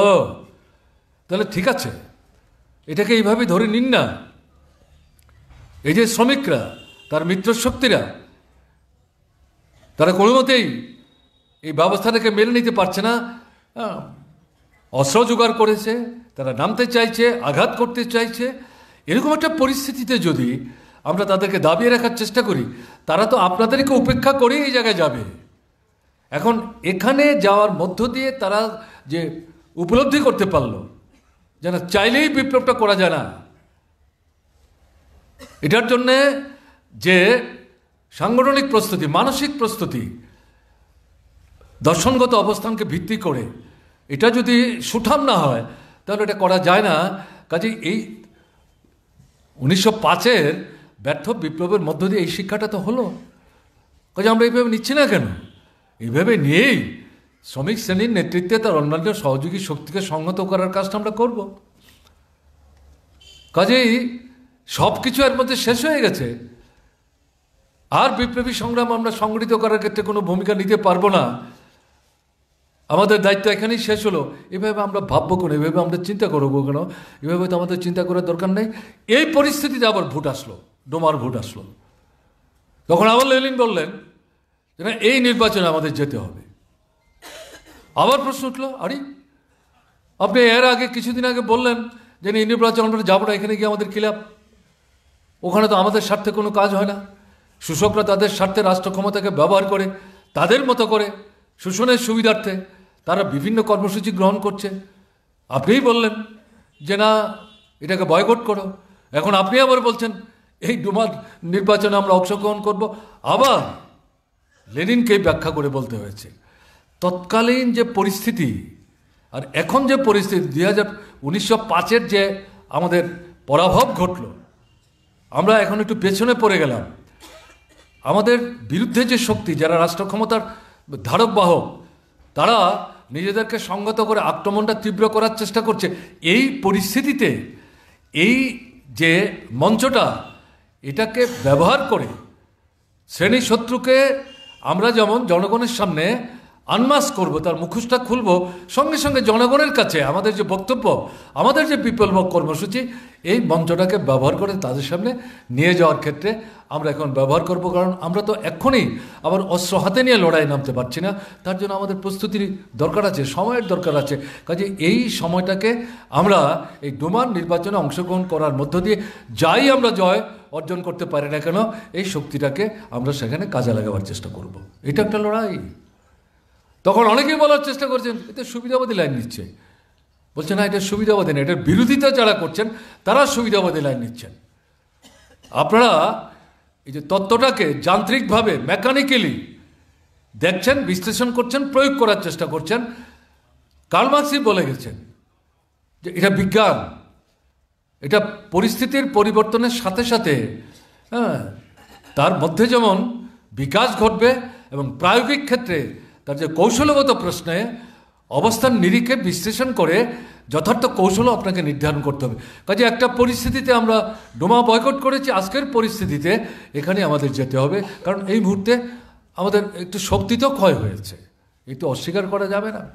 আমি কথাটা কেন উল্লেখ করলাম, কাজেই এই যে লড়াইগুলি, এই লড়াইগুলির মধ্য দিয়ে কিন্তু লেনিন শেষ পর্যন্ত রাশিয়ার বুকে এই বিপ্লবটা সংগঠিত করার ক্ষেত্রে সাফল্য অর্জন করেছেন। এখন ধরুন আমরা লেনিনের কাছ থেকে কি শিখলাম? এই যে কমিউনিস্ট যে পার্টির যে কর্মসূচি তৈরি করতে গিয়ে ভেতরের যে সোশ্যাল ডেমোক্রেটদের মধ্যে যে একটা অংশ অর্থনৈতিক দাবিদার আন্দোলন, শ্রমিকের, কৃষকের, মধ্যবিত্ত অংশের মানুষের, তার মধ্যে বিপ্লবী চেতনা দেওয়ার কোনো দরকার নেই। শ্রেণীশত্রু তাদের যে চেহারা, চরিত্র, তার বিশ্লেষণের কোনো দরকার নেই। এগুলো আমরা কিছু লোক ভাববো, এগুলো নিয়ে তাদের কি দরকার? তারা তাদের দাবি দেওয়া নিয়ে আন্দোলন সংগ্রাম করুক। আমাদের দেশে স্বাধীনতা লাভের পর ব্রিটিশ সাম্রাজ্যবাদ যখন পরাভূত হয়ে ভারতবর্ষ ছেড়ে চলে যেতে বাধ্য হয়েছে, স্বাধীন দেশে বিভক্ত ভারতবর্ষে যে সরকারটা তৈরি হলো কংগ্রেসের নেতৃত্বে, আমরা যেটা চেয়েছিলাম, তৎকালীন অবিভক্ত কমিউনিস্ট আন্দোলন শক্তির দিক থেকে খুব বড় ছিল, ঘটনা তা না। সেটা শুধু ব্রিটিশ তাড়ালে চলবে না, স্বাধীনতা অর্জন করব এবং আমাদের দেশের যারা শোষিত, বঞ্চিত, নির্যাতিত মানুষ ওই সোভিয়েত দেশের বিপ্লবের অভিজ্ঞতার নিরিখে সংজাত হয়ে আমাদের দেশও এই শোষণহীন একটা ব্যবস্থার পত্তন করার জন্য আমরা অগ্রসর হব। কাজে নূতন যে সরকার তৈরি হবে তারা এই লক্ষ্যে কর্মসূচি বাস্তবায়ন করবে। তো কংগ্রেসের হাতে যখন ক্ষমতায় গেল, দেখা গেল কংগ্রেস এটা করছে না। একদিকে সাম্রাজ্যবাদের সঙ্গে সমঝোতা করছে, আরেকদিকে ভূস্বামী তাদের সাথে সমঝোতা করছে এবং শোষিত, বঞ্চিত, নির্যাতিত মানুষ যারা স্বাধীন ভারতবর্ষে তাদের জীবনের মৌলিক সমস্যাগুলো সমাধান সুরাহা করার জন্যে যে কর্মসূচিগুলি গ্রহণ করা দরকার, কিছু কিছু গ্রহণ করছিল প্রথম দিকে, সার্বিকভাবে যেটা গ্রহণ করা দরকার সেটা করছিল না। এটা নিয়ে কমিউনিস্ট পার্টির মধ্যে তখন কিন্তু বিতর্ক তৈরি হলো। এই বিতর্কের মধ্য দিয়েই 1964 সালে প্রকৃত বিপ্লবী কমিউনিস্ট পার্টি, ভারতের কমিউনিস্ট পার্টি, মার্ক্সবাদীর অভ্যুদয় হলো।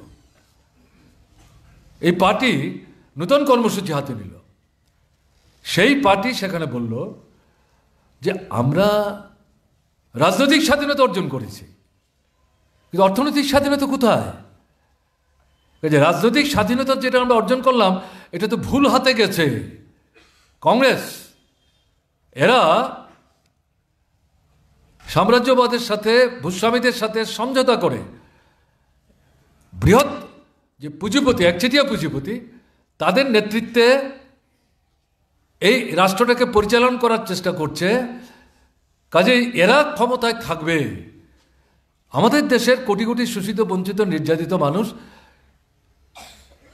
এর অবসান ঘটাবে, এটা শোষণমুক্ত সমাজ হবে, এটা তো ভাবলে চলবে না। তাহলে এই জায়গাটাতে আমাদের বিকল্প কর্মসূচি হাতে নিয়ে অগ্রসর হতে হবে, এবং সেই কর্মসূচি ভারতের কমিউনিস্ট পার্টি মার্ক্সবাদী তৈরি করলো, এবং সেখানে অবসান ঘটানো যেত। তাহলে যারা ভূমিহীন, ক্ষেতমজুর, গরিব কৃষক, মাঝারি চাষি, প্রান্তিক চাষি, বিনামূল্যে তাদের মধ্যে জমি বন্টন করা যেত, তার মালিকানা তারা পেতেন, তার ফসলের প্রশ্ন, যোগান বাড়াবার প্রশ্নে, নতুন নতুন কলকারখানা তৈরি করার প্রশ্ন, সেই কলকারখানা চালাতে গেলে পর শ্রমিক চাই, কর্মচারী চাই নানা পর্যায়ের, তাতে গিয়ে বেকার সমস্যার সমাধান হওয়ার প্রশ্ন, এবং অর্থনৈতিক পরিস্থিতির মধ্যে একটা মৌলিক গুণগত পরিবর্তন সেখানে সাধন করা সম্ভব হতো। কিন্তু কংগ্রেসের নেতৃত্বে এই নূতন সরকার এই পথে তারা গেল না। ভারতের কমিউনিস্ট পার্টি মার্ক্সবাদী 1964 সালে তার যে কর্মসূচি, এই কর্মসূচির মধ্যে এই বিষয়টা সেখানে উল্লেখ করার চেষ্টা করলেন।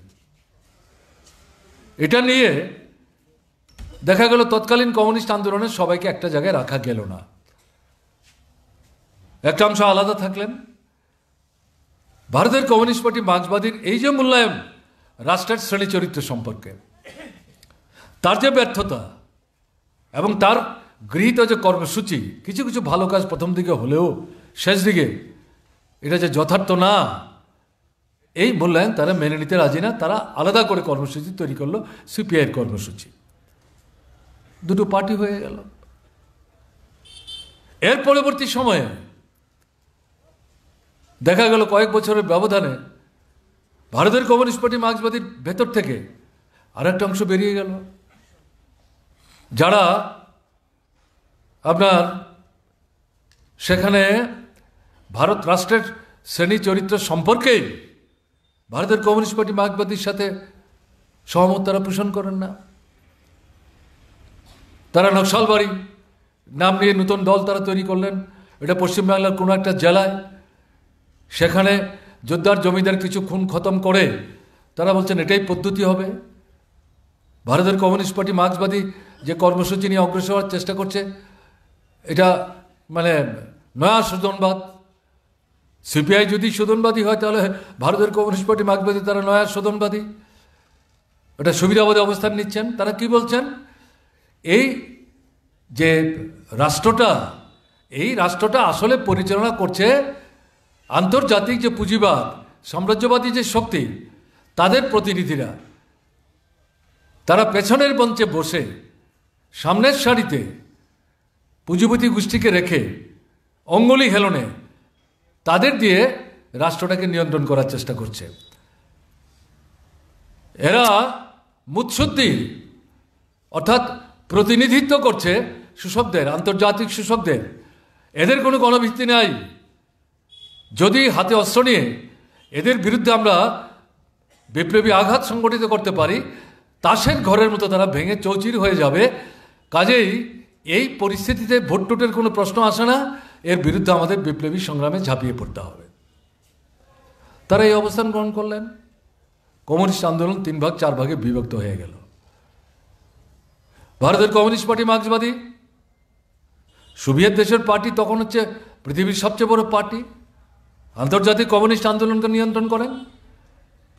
তারা ভারতের কমিউনিস্ট পার্টি মার্ক্সবাদীর এই যে অবস্থান, এই অবস্থানকে সমর্থন করেননি, বরং বিরোধিতা করেছেন। অপরদিকে সিপিআইএমএল, যেটা নকশালবাড়ি নাম নিয়ে যারা পার্টি করলেন, তারা যে অবস্থান নিলেন, সেই অবস্থানটাকে চীনের যে communist party CPC, communist party of China, Soviet দেশের পরই 1949-এ তারা বিপ্লব সংগঠিত করেছেন। তারা এই নকশালবাড়ির যে অবস্থান, এটাকেই তারা সমর্থন করেছেন, এবং ভারতের কমিউনিস্ট পার্টি মার্ক্সবাদী তাকে নয়া সংশোধনবাদী বলে চিহ্নিত করলেন। তো একদিকে সোভিয়েতদের পার্টি, আরেকদিকে চীনের পার্টি। আন্তর্জাতিক ক্ষেত্রে বিভিন্ন দেশে কমিউনিস্ট পার্টি গড়ে উঠেছে, এবং তার যে ছত্রছায়া কমিউনিস্ট ইন্টারন্যাশনাল, তাতে তারা কাজকর্ম করছিলেন, তাদের মধ্যে ভারতের কমিউনিস্ট পার্টি মার্ক্সবাদী বিচ্ছিন্ন হয়ে গেল। একমাত্র ভিয়েতনামের কমিউনিস্ট পার্টি, তাদের সাথে আমাদের ভারতের কমিউনিস্ট পার্টি মার্ক্সবাদীর একটা বন্ধুত্ব সম্পর্ক, আর কোনো পার্টির সাথে আমাদের কিন্তু কোনো সম্পর্ক নাই। আমি ঘটনাটা উল্লেখ করলাম। অর্থাৎ লেনিনের যে অভিজ্ঞতা মানে তো শুধু পুস্তক পাঠ না, আমাদের দেশের পরিস্থিতির পরিপ্রেক্ষিতে পুস্তক পাঠ করে আমরা যে পাঠোদ্ধার করলাম তাকে এখানে বাস্তবের নিরিখে প্রয়োগ করতে হবে। সেটা প্রয়োগ করতে গেলে পরে একটা যথার্থ কর্মসূচি চাই। সেই কর্মসূচি তৈরি করতে গিয়ে দেখা গেল এই নানা ধরনের বিভাজনগুলি তৈরি হলো। লেনিনকে সঠিকভাবে বুঝতে পেরে ভারতবর্ষের মাটিতে ভারতের কমিউনিস্ট পার্টি মার্ক্সবাদীর যার অভ্যুদয় হলো, যুক্ত কমিউনিস্ট পার্টির তৎকালীন কেন্দ্রীয় কমিটির সদস্যদের মধ্যে 34 জন বৈঠক ছেড়ে বেরিয়ে এসে তারা একসাথে মিলে ছোট্ট একটা কমিটি তৈরি করে প্রথম সম্মেলন পশ্চিমবাংলায় সংগঠিত করে নতুন কর্মসূচি তারা হাতে নিয়ে এগিয়ে যান। এটা ভারতবর্ষের যথার্থ শ্রেষ্ঠ সেরা কমিউনিস্ট কর্মসূচি। এ নিয়ে ভিন্নতার কোনো সুযোগ নেই। পরিষ্কার হয়ে যাচ্ছে, প্রমাণ হয়ে যাচ্ছে সিপিআইয়ের কর্মসূচি এবং সিপিআইএমএল তো এখন নানা ভাগে বিভক্ত। কিছু কিছু পার্টি জঙ্গলে আশ্রয় নিয়েছে, ডাকাতি করছে, রাহাজানি করছে, বড় বড় পুঁজিপতিদের কাছ থেকে পয়সা করে নিচ্ছে। শোষকদের স্বার্থের রক্ষক কিছু কিছু রাজনৈতিক দল রাজ্যে রাজ্যের নির্বাচনী সংগ্রামে তাদেরকে সাহায্য করছে। কমিউনিস্টের বিরুদ্ধে পশ্চিমবাংলার অভিজ্ঞতা কি? তৃণমূল কংগ্রেসকে সরকারে আনতে কারা সাহায্য করলো? এই নকশালবাড়ি স্লোগান দিয়ে অস্ত্র হাতে নিয়ে জঙ্গলে গিয়ে যারা বামফ্রন্ট সরকারের মুখ্যমন্ত্রী বুদ্ধদেব ভট্টাচার্যকে বোমা নিক্ষেপ করে খুন করে ফেলার চেষ্টা করেছিল, তারাই তো মমতা ব্যানার্জিকে সরকার আসতে সাহায্য করলেন। তারা স্লোগান দিলেন জঙ্গল থেকে, মমতা ব্যানার্জি মুখ্যমন্ত্রী হোক, তাকে আমরা সমর্থন করব, তাকে মুখ্যমন্ত্রী হওয়ার জন্য যা যা আমাদের সাহায্য করা দরকার সবই আমরা করব। এবং আপনারা যারা এই খোঁজখবর রাখেন, দেখেছেন, তথ্য তালাশ করেন, আপনারা দেখেছেন একটা পার্টি আছে যারা এখন ভোটে নতুন করে অংশগ্রহণ করছেন। বিহারে তারা 12-13টা আসন বিধানসভায় জয়যুক্ত হয়েছে, আরও একটা দুইটা রাজ্যে একটা দুইটা আসন তারা জয়যুক্ত হয়েছেন। তারা এখন মানে নূতনভাবে দৃষ্টিভঙ্গি নিয়ে তাদের অতীত দিনের অনুসৃত যে পথ, যে ভুল পথ, এটা উপলব্ধির মধ্যে এসে তারা তাদের মতো করে অগ্রসর হচ্ছেন। তাদের ভাবনার সব বিষয়ের সাথে আমরা ভারতের কমিউনিস্ট পার্টি মার্ক্সবাদী সহমত পোষণ করছি, এটা মনে করার কোনো কারণ নেই। তারা তো আমাদের পার্টিটাই থাকার প্রশ্ন না, কিন্তু এরা তাদের ভুল উপলব্ধি করে নিজেদের সংশোধন করার চেষ্টা করছে। আমি কথাটা এখানে বললাম এই কারণে যে লেনিন থেকে এই আমরা শিখেছি, এটা লড়াই ছাড়া এটা যথার্থ বিপ্লবী কর্মসূচি কমিউনিস্ট পার্টি ভ্যানগার্ডের রোল যারা প্লে করবেন তারা তৈরি করতে পারেন না। এই লড়াই চলবে, এই লড়াই চলছে। আমরা আমাদের এই কমিউনিস্ট পার্টি কর্মসূচি কী করেছি? এই কর্মসূচি এটাকে সময়োপযোগী করেছি আমরা। স্পেশাল পার্টি কনফারেন্স ডেকে, কিন্তু তার যে মূল কথা, রাষ্ট্রের শ্রেণী চরিত্র, জনগণতান্ত্রিক বিপ্লব, কৃষি বিপ্লব, যেটা হচ্ছে মূল কথা, শ্রমিক শ্রেণীর নেতৃত্বে, যেটা মার্ক্স বলে গেছিলেন যে এরাই হচ্ছে বিপ্লবী শক্তি, এরাই সবচেয়ে বেশি শোষিত হচ্ছে, এদের রক্তভাব নিংড়ে নিয়েই পুঁজিপতিরা ন্যায্য শ্রম থেকে তাদের বঞ্চিত করছে। খাটাচ্ছে 8 ঘন্টা, মজুরি দিচ্ছে 4 ঘন্টার, আর 4 ঘন্টার শ্রমের মজুরি না দিয়ে সেটা সবটাকে লুপাট করছে। এ কারণেই তাদের হারাবার কিছু নেই, এদেরকেই বিপ্লবী সংগ্রামে নেতৃত্বের ভূমিকা নিতে হবে। কাজেই এই দৃষ্টিভঙ্গি নিয়েই এই জনগণতান্ত্রিক বিপ্লবেও এদের নেতৃত্বেই এই বিপ্লবী সংগ্রামটা সংগঠিত হবে। এবং এখানে গণতান্ত্রিক বিপ্লবের যে 2 কৌশল লেনিনই সেখানে বলেছেন। এক লাফে আপনি 4 তলায় উঠবার চেষ্টা করলে পর উঠতে পারবেন না, তো সেখানে লুটিয়ে পড়বেন, হাত ভাঙবে, পা ভাঙবে, বুকের পাঁজর ভাঙবে। কাজে আপনাকে ধীরে ধীরে একটার পর একটা তালা অতিক্রম করে মূল জায়গায় আপনাকে পৌঁছতে হবে। সেটা এই রাশিয়ার যে বিপ্লবী সংগ্রাম 2005-এর অভিজ্ঞতার পরবর্তী সময়ে পর্যায়ক্রমে সমাজতান্ত্রিক ব্যবস্থা অভ্যুদয়ের জন্য চূড়ান্ত যে আঘাতটা, মাঝখানে আরও এরকম দুটো বিপ্লবী সংগ্রাম সংগঠিত করতে হয়েছে। ওইটা করতে গিয়েই লেনিনকে লিখতে হয়েছে গণতান্ত্রিক বিপ্লবের 2 কৌশল। ওটাকে আমরা ভারতের কমিউনিস্ট পার্টি মার্ক্সবাদী চোখ কান বন্ধ করে অন্ধের মতো অনুসরণ করছি, ঘটনা তা না। আমাদের দেশের পরিস্থিতির পরিপ্রেক্ষিতে আমাদের যে কর্মসূচি 1964 সালে আমরা তৈরি করে হাতে নিয়ে এখন লড়াই করার চেষ্টা করছি, সেই শিক্ষায় শিক্ষিত হয়ে আমাদের কর্মসূচির মধ্যে এই জিনিসগুলি সন্নিবিষ্ট করে আমরা কিন্তু বাস্তবিত করার চেষ্টা করছি। কাজেই এটাই এই যে লেনিনের প্রয়াণের শতবর্ষে তাকে স্মরণ করা, শ্রদ্ধা জানানো, এটা শুধু ফুলমালা দেওয়ার জন্য না। লেনিনের সেই শিক্ষা আজ খুব প্রাসঙ্গিক, এবং এটা শুধু আমাদের দেশের প্রশ্ন না, সারা পৃথিবীতে, বিশেষ করে যেখানে সমাজতান্ত্রিক ব্যবস্থার পত্তন এখনো হয়নি, রাষ্ট্রে রাষ্ট্রে কমিউনিস্টরা শ্রেণীহীন শোষণমুক্ত সমাজ পত্তনের জন্য সংগ্রাম করছেন। সেই জায়গায় লেনিনের রেখে যাওয়া এই যে শিক্ষা, এই শিক্ষা আজও প্রাসঙ্গিক, আমাদের দেশে তো নিঃসন্দেহে প্রাসঙ্গিক। এ কারণেই আমাদের পার্টি পলিট ব্যুরোর তরফ থেকে সিদ্ধান্ত নিয়ে এই এই এই বিষয়ের উপর চর্চা, জীবন্ত চর্চা করার প্রশ্নে পার্টি এই বছরব্যাপী এই কর্মসূচি কিন্তু হাতে নিয়েছে। এখন এই জায়গাটাতে দাঁড়িয়ে আমাদের পার্টি তৈরি হলো, কর্মসূচি তৈরি হলো। একই সমস্যা আপনার সংগঠন তৈরি করতে গিয়ে, বিপ্লবী সংগঠন তৈরি করতে গিয়ে লেনিন যে সমস্যাটার সম্মুখীন হয়েছিলেন, প্রকাশ্যে এইভাবে বিরোধিতা না করলেও বিপ্লবী সংগঠন তৈরি করার প্রশ্নে পার্টি যখন অগ্রসর হতে শুরু করলো 64 সালে পার্টি সম্মেলনের মধ্য দিয়ে কর্মসূচি হাতে নেওয়ার পর 1967 সালে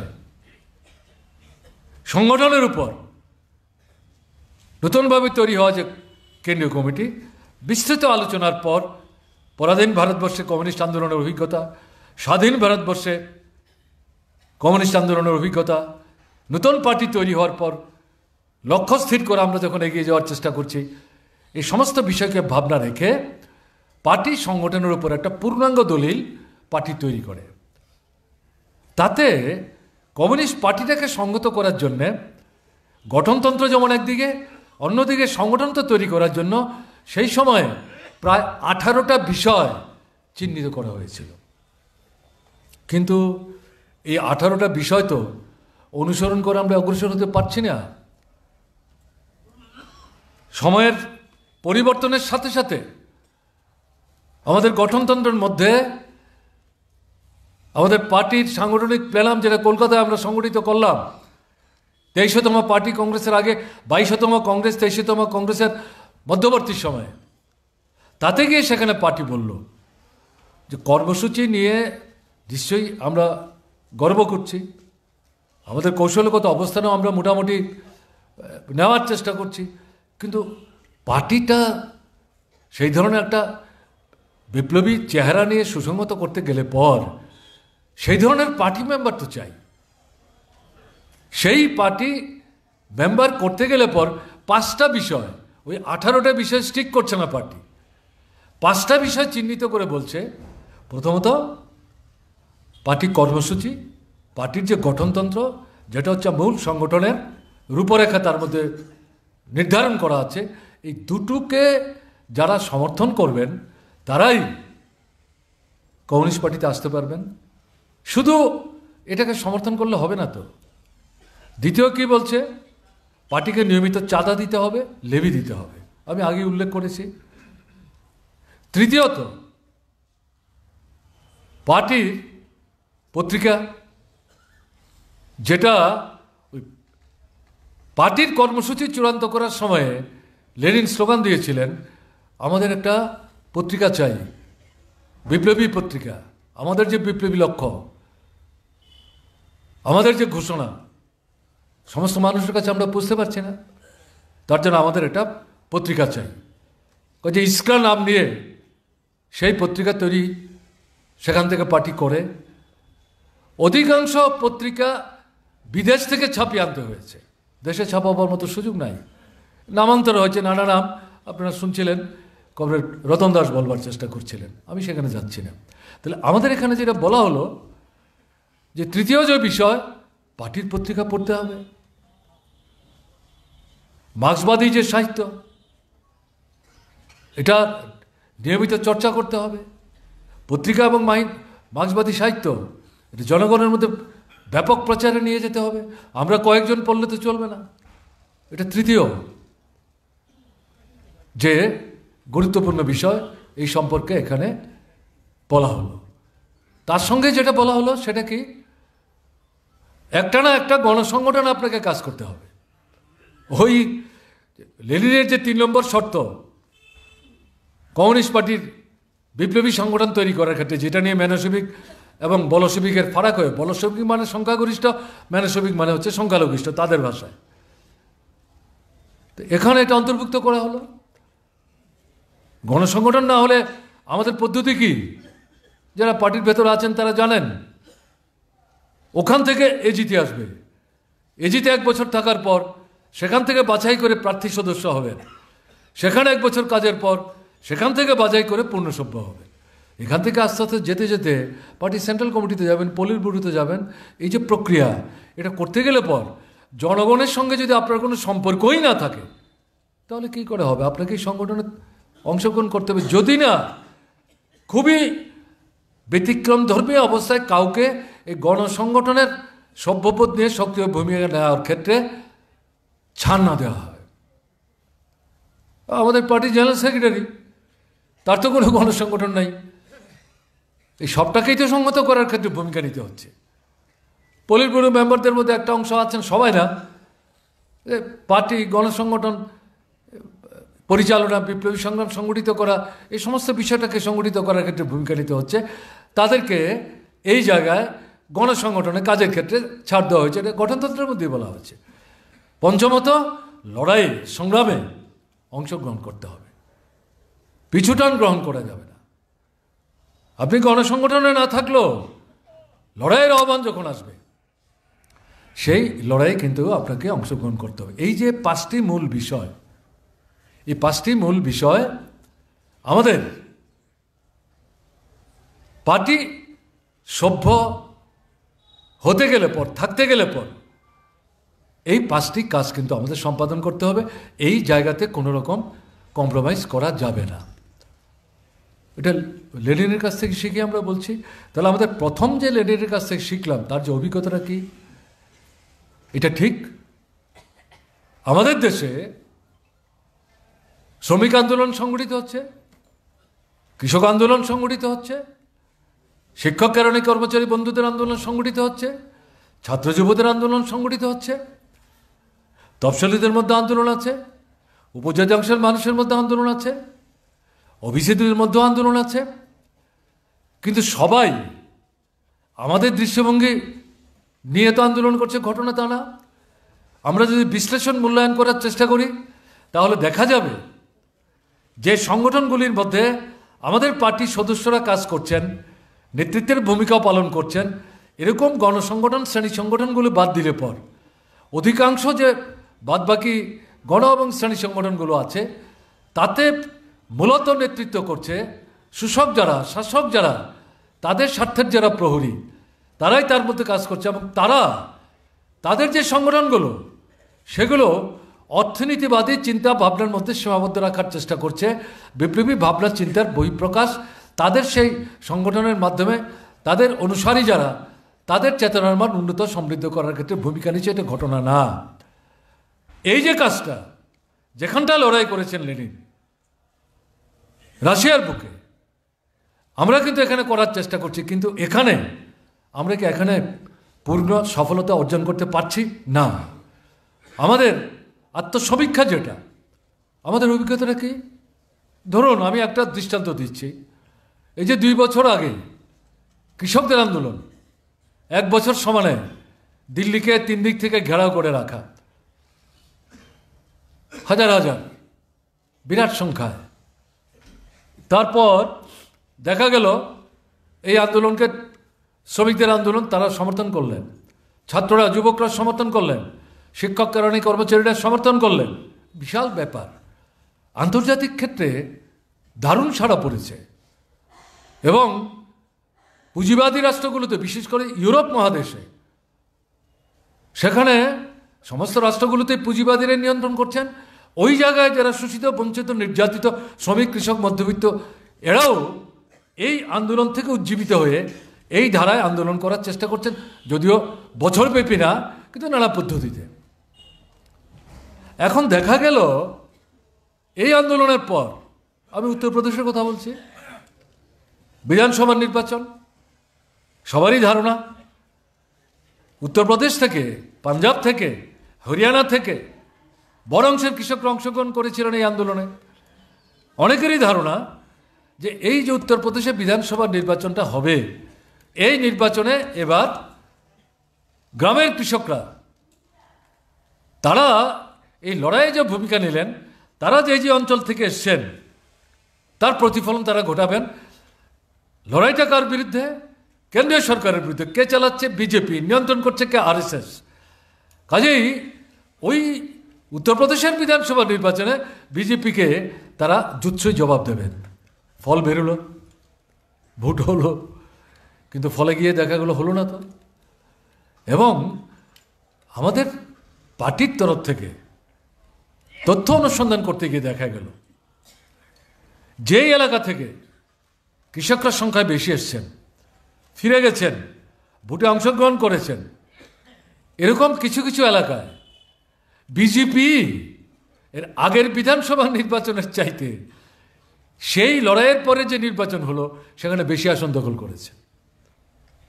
তো আমাদের লোকরা যখন জিজ্ঞেস করলো কী কাণ্ড, আপনারা এত বড় লড়াই করে আসলেন বিজেপির বিরুদ্ধে, আরএসএস এর বিরুদ্ধে, আমাদের তো ধারণা ছিল এখানে তাদেরকে আপনারা পরাস্ত করবেন। বলে না, আমরা তো হিন্দু, বিজেপি পেছন থেকে আরএসএস, হিন্দু ধর্মের উপাসক, রামের কথা বলে, রাম জন্মভূমির কথা বলে। হয়তো মুসলমান বিদ্বেষের কথাটা সেভাবে প্রকাশ্যে বলে না, ওটা যাদের সঙ্গে কথা বলছে। কাজে ঠিক আছে, লড়াই তো আমরা আছি আপনাদের সঙ্গে, কিন্তু ভোটে তো এই কারণেই তাদেরকে আমরা ভোট দিয়েছি। এটা ফিডব্যাক, এবং এটা আসলে অভিজ্ঞতা। কাজেই এর থেকে এটা পরিষ্কার, এই যে দাবি নিয়ে, কৃষকদের যে দাবি নিয়ে লড়াইটা হলো, যে 3-4টা কৃষি এবং কৃষকের স্বার্থের পরিপন্থী আইন, এগুলো বাতিল করো, এটাকে ভিত্তি করে যে লড়াই, তারা বাতিল করেছে। বিদ্যুতের দাম বাড়াবার চেষ্টা করছিল, এটা স্থগিত রেখেছে, এখন আবার বাড়াচ্ছে। মারা গেলেন শতাধিক কৃষক, তাদের পরিবার দেখার কথা, প্রতিশ্রুতি দিয়েছে কিন্তু কার্যকরী করছে না। কেন্দ্রীয় সরকারের মন্ত্রী আন্দোলনকে দাবিয়ে রাখবার জন্য লড়াকু কৃষকদের উপর দিয়ে গাড়ি চালিয়ে দিয়ে 3জনকে খুন করে ফেলল। মন্ত্রীটাকে সরকার থেকে হটাও, ছেলেটাকে জেলখানায় ঢুকাও, করল না। এখন প্রশ্নটা হচ্ছে, এই যে আমরা লড়াইগুলি করছি, আমাদের লেনিনের কাছ থেকে শিক্ষার বিষয় হচ্ছে অর্থনৈতিক দাবি দেওয়ার লড়াই বন্ধ করার কথা কেউ বলছে না, কিন্তু তার মধ্যে শ্রেণীগত যে চিন্তা, শ্রেণীগত যে চেতনা, রাষ্ট্র শক্তির যে চেহারা, তাকে উন্মোচিত করে আমরা এই লড়াইয়ের মধ্যে দিয়ে সাময়িক সময়ের জন্য কিছু কিছু দাবি আদায় করতে পারবো, কিছু সুযোগ সুবিধা আমাদের হবে, কিন্তু স্বল্প সময়ের ব্যবধানে যে সুযোগ আমরা পেলাম, এগুলো দেখা যাবে এগুলো দীর্ঘস্থায়ী হচ্ছে না, আবার নতুন করে সমস্যা তৈরি হচ্ছে। কাজেই পুঁজিবাদী ব্যবস্থাতে, ওই যে কমিউনিস্ট ইস্তাহার, তাতেই মার্কস বলে গেছেন যে পুঁজিবাদী ব্যবস্থা এমন একটা ব্যবস্থা, তারা প্রতিনিয়ত সমস্যার সম্মুখীন হবে, সংকটের সম্মুখীন হবে, তারা এবার নতুন করে রাস্তা বের করবে, সমাধানের রাস্তা বের করবে, কিন্তু স্থায়ী সমাধান দিতে পারবে না। সাময়িক হয়তো একটা রিলিফ পাবে, কিন্তু আবার এই সমস্যাটা আরও গভীর থেকে গভীরতর হবে। কাজে এই জায়গায় এদেরকে রাষ্ট্র ক্ষমতা থেকে উচ্ছেদ করার ছাড়া শ্রমিক শ্রেণীর নেতৃত্বে তার মৈত্রশক্তিকে সংহত করে বিকল্প কর্মসূচির ভিত্তিতে বৈজ্ঞানিক সমাজতান্ত্রিক ব্যবস্থার পতন না হলে চলবে না। ওই যে বলে গেছিল, আমাদের অভিজ্ঞতার মধ্যে থেকে তাই আসছে। সাময়িক কিছু অর্থনৈতিক দাবি দেওয়া, আদের সংগ্রামের মধ্যে যদি আমরা সীমাবদ্ধ থাকি, আর তথাকথিত শ্রমিক আন্দোলনের ঐক্য, কৃষক আন্দোলনের ঐক্য রক্ষা করতে গিয়ে আমরা এই শ্রেণী চেতনার উন্মেষ ঘটাবার যদি চেষ্টা করি, বিপ্লবী চেতনার যদি উন্মেষ ঘটাবার চেষ্টা করি, আরএসএসের চরিত্র যদি উন্মোচিত করার চেষ্টা করি, বিজেপিকে ক্ষমতাচ্যুত করার কথা যদি আমরা বলি, জনগণতান্ত্রিক বিপ্লবের কথা যদি আমরা বলি, আমাদের কর্মসূচির মধ্যে জনগণতান্ত্রিক বিপ্লব হয়ে পর যে ব্যবস্থাটা আমরা করছি সমাজতন্ত্রের আগে, সেখানে আমাদের কি কর্মসূচি হতে পারে, যেটা লেনিনও দেখাবার চেষ্টা করেছেন, তাহলে এগুলি বলতে গেলে পর ঐক্য নষ্ট হয়ে যাবে, আন্দোলন দুর্বল হয়ে যাবে, ক্ষতি হয়ে যাবে, কোনো দাবি আদায় করা যাবে না। এবং দেখবেন এখন একটা স্লোগান আছে, আদায়যোগ্য দাবি, তার ভিত্তিতে দাবি সনদ তৈরি করে লড়াই করুন। এগুলোর মধ্যে কিন্তু সুবিধাবাদী ভাবনা চিন্তা লুকায়িত আছে, সুবিধাবাদী ভাবনা চিন্তা লুকায়িত আছে। কাজেই সেদিক থেকে নীতিগতভাবে, আদর্শগতভাবে, শ্রেণীগত দৃষ্টিভঙ্গির দিক থেকে এটা গ্রহণ করলেও আমরা কিন্তু আমাদের শ্রেণী সংগ্রাম, গণতান্ত্রিক যে সংগ্রাম, তাতে হাজার হাজার লক্ষ লক্ষ মানুষ যারা অংশগ্রহণ করছেন, তাদের যে চেতনার মান, যে বিপ্লবী চেতনাস্তরে উন্নত করার ক্ষেত্রে, সমাজতান্ত্রিক চেতনাস্তরে উন্নত করার ক্ষেত্রে যে কাজটা ধারাবাহিকভাবে আমাদের করা দরকার, আমরা কিন্তু প্রত্যাশামত করতে পারছি না। ফলে দেখা যাচ্ছে উচ্চতর পর্যায়ের যে রাজনৈতিক সংগ্রামটা আসছে, যেটাকে আমরা বলছি আমাদের দেশের বর্তমান পরিস্থিতিতে নির্বাচনী সংগ্রাম, সেই সংগ্রামে গিয়ে দেখা যাচ্ছে প্রত্যাশার সাথে, আকাঙ্ক্ষার সাথে তার প্রতিফলন ঘটছে না, মিলছে না। এটা আমাদের একটা শিক্ষা। কাজে শিক্ষাটা কি হলো, যে এটা পুঁথিগত শিক্ষা না, প্রায়োগিক ক্ষেত্রে, লড়াইয়ের ময়দানে, কাজের ক্ষেত্রে আমরা যারা কমিউনিস্ট এই লড়াইগুলির মধ্যে অংশগ্রহণ করছি, আমাদের কিন্তু এই চেতনা নেই, এই চিন্তা নেই। সুবিধাবাদী অবস্থান থেকে নিজেদেরকে মুক্ত রেখে এই চেতনায় জনগণকে সচেতন করে তুলবার জন্য, তার চেতনাকে ক্ষুরোধার করবার জন্যে আমাদের যদি ভূমিকা আমরা নিতে না পারি, তাহলে 1964 সালের যে কর্মসূচি, যেটাকে আমরা বলছি তার মৌলিক সমস্ত জিনিস ঠিক, জনগণতান্ত্রিক বিপ্লবী আমাদের করতে হবে, তার মধ্য দিয়ে আমরা জনগণতান্ত্রিক সরকার তৈরি করব, এবং প্রক্রিয়ার মধ্য দিয়েই, এই জনগণতান্ত্রিক সরকারের প্রক্রিয়ার মধ্য দিয়েই আমরা সমাজতান্ত্রিক ব্যবস্থায় পৌঁছব। এটা তো কাগজে থাকবে, এটা তো বাস্তবায়িত করা যাবে না। কাজে এটাও কিন্তু আমাদের কাছে একটা শিক্ষা। এখানে যেটা বলবো, পার্টি সংগঠনের প্রশ্নে 18টার কথা আমি উল্লেখ করেছিলাম। যারা পুরনো পার্টি মেম্বার, তাদের অনেকের ঘরে এই দলিলটা হয়তো আছে, আমার কাছে আছে, এটা খুঁজে দেখবেন। তাতে অনেকের মনে হবে 18টা বাদ দিয়ে মাত্র 5টা, আর এই 5টাই তো আমরা করছি না, 5টাই তো আমরা ঠিক মতো করছি না। আমাদের ত্রিপুরায় এখনকার পরিস্থিতির কারণে 1/3 বেশি ব্রাঞ্চের মিটিংই হচ্ছে না। লোকাল কমিটি 1/3 এলাকায় করতে পারছে না। মহকুমা কমিটির মিটিং হচ্ছে, মিটিংয়ে আসছেন, আবার লোকাল কমিটির মিটিংয়ে যাচ্ছেন না, যাচ্ছেন কিন্তু ব্রাঞ্চে যাচ্ছেন না, যাচ্ছেন কিন্তু লড়াইয়ের ময়দানে আসছেন না। তারাই তো আবার 1 বছর পরে নানা যুক্তি উপস্থিত করে পার্টি মেম্বারশিপ লেভির টাকাটা দিয়ে, লেভি কিন্তু 3 মাস পরে পরে প্রতি মাসে দেওয়ার কথা, সর্বাধিক 3 মাস, এরপরে কিন্তু হবে না, তাহলে মেম্বারশিপই কেটে যাবে। কিন্তু আমাদের এখানে কি দেখা যাচ্ছে, এটা ভারতবর্ষেরই অভিজ্ঞতা। সারা বছরের লেভি বছরের শেষে, তাও আবার ঠিক ঠিক হিসাব করে নিজের আয় উপার্জন উপস্থিত না করে, তারা নিজেরা যেটা ঘোষণা দিচ্ছেন এটাকে মেনে নিয়ে, তারপরেও আবার সবটা টাকা দিচ্ছেন না। না কমরেড, আমার তো 500 টাকা দেওয়ার কথা, দিতে পারলে তো ভালো হতো, কিন্তু আয় উপার্জন তো ভালো না, পরিবার চালাতে কষ্ট হচ্ছে, আমাকে 100 টাকা ছাড় দিন না। এ তো অধিকাংশ ক্ষেত্রেই হচ্ছে। তাহলে প্রশ্নটা কি? তাহলে ওই যে লেনিন বললেন, বিপ্লবী তত্ত্ব ছাড়া বিপ্লবী সংগ্রাম হয় না, আর বিপ্লবী সংগঠন যেটা অস্ত্র, এরকম সংগঠন তৈরি করতে না পারলে পর অনুকূল বিপ্লবী পরিস্থিতি থাকলেও বিপ্লবী সংগ্রাম করা যায় না। তাহলে সেই বিপ্লবী সংগঠন তৈরি করতে গেলে পর যারা ভ্যানগার্ড রোল প্লে করবেন তাদের ক্ষেত্রে তো মাত্র 5টা বিষয় বলা হচ্ছে। আমরা এই 5টা তো সারা দেশে ঠিকমতো করে উঠতে পারছি না।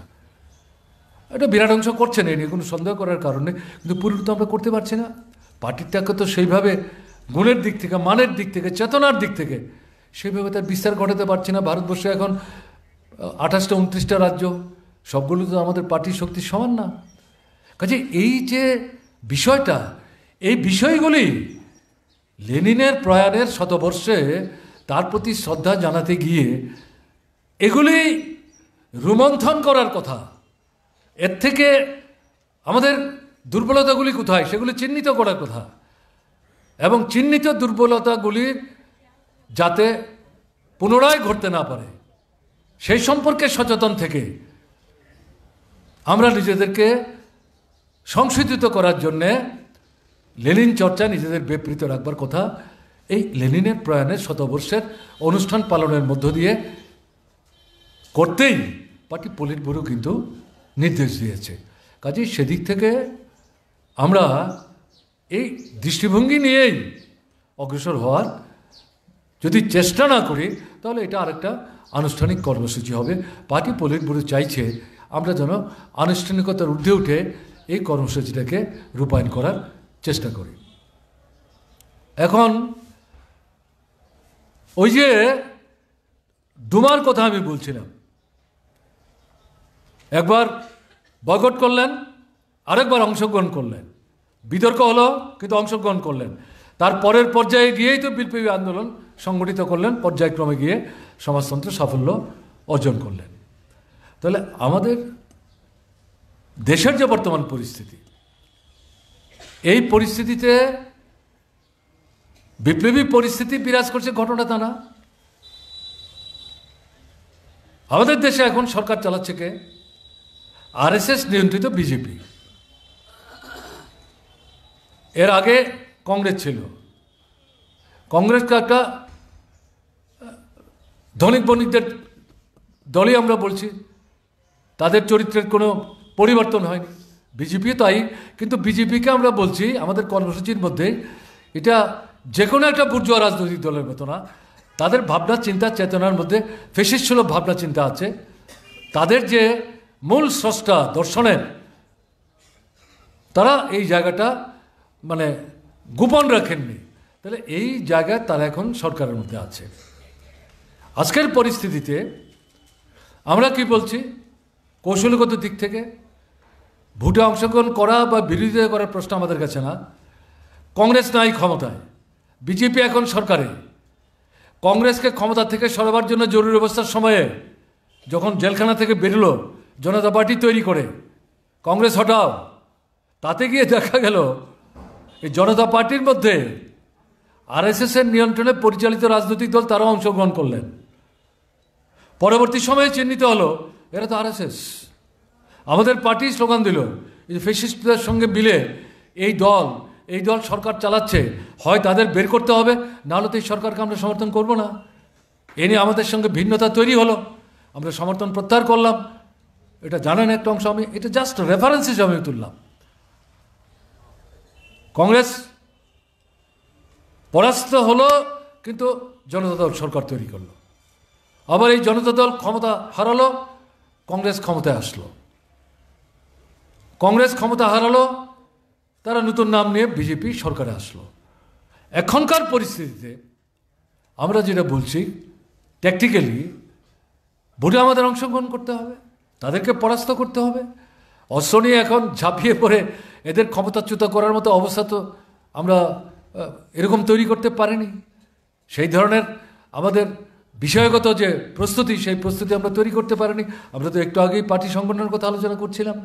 তাহলে এরকম জায়গায় আরএসএস বিজেপিকে জনগণ থেকে মতাদর্শগতভাবে, রাজনীতিগতভাবে সেই চেতনার দিক থেকে বিচ্ছিন্ন করতে হবে এবং ভোটের লড়াইয়ে তাদের পরাস্ত করতে হবে।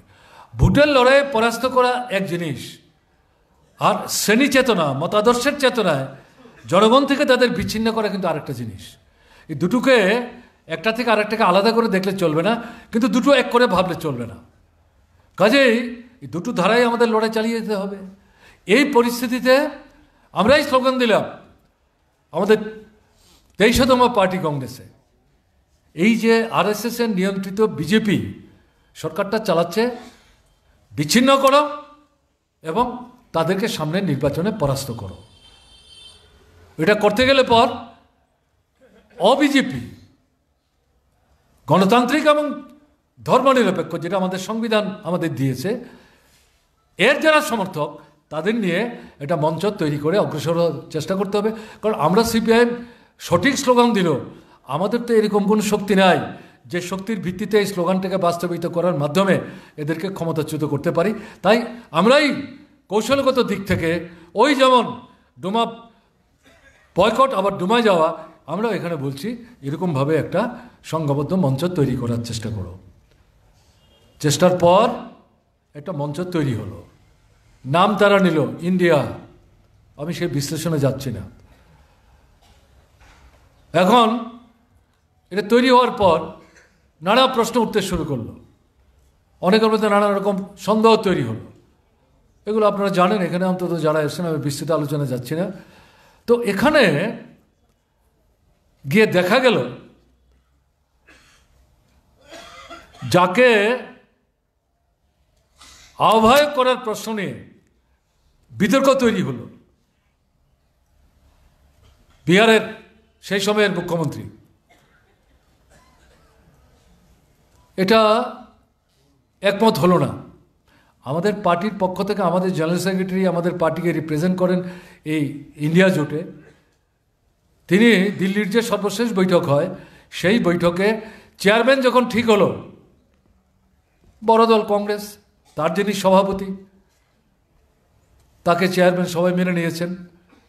তারপরে যখন কনভেনার করার প্রশ্ন আসলো, দেখা গেল আমাদের পার্টির জেনারেল সেক্রেটারি আরও এক দুটো পার্টির সঙ্গে কথাবার্তা বলে নিয়েই এককভাবে বিচ্ছিন্নভাবে তিনি প্রস্তাব করেছেন। ঘটনাটা না, নীতিশ কুমারকেই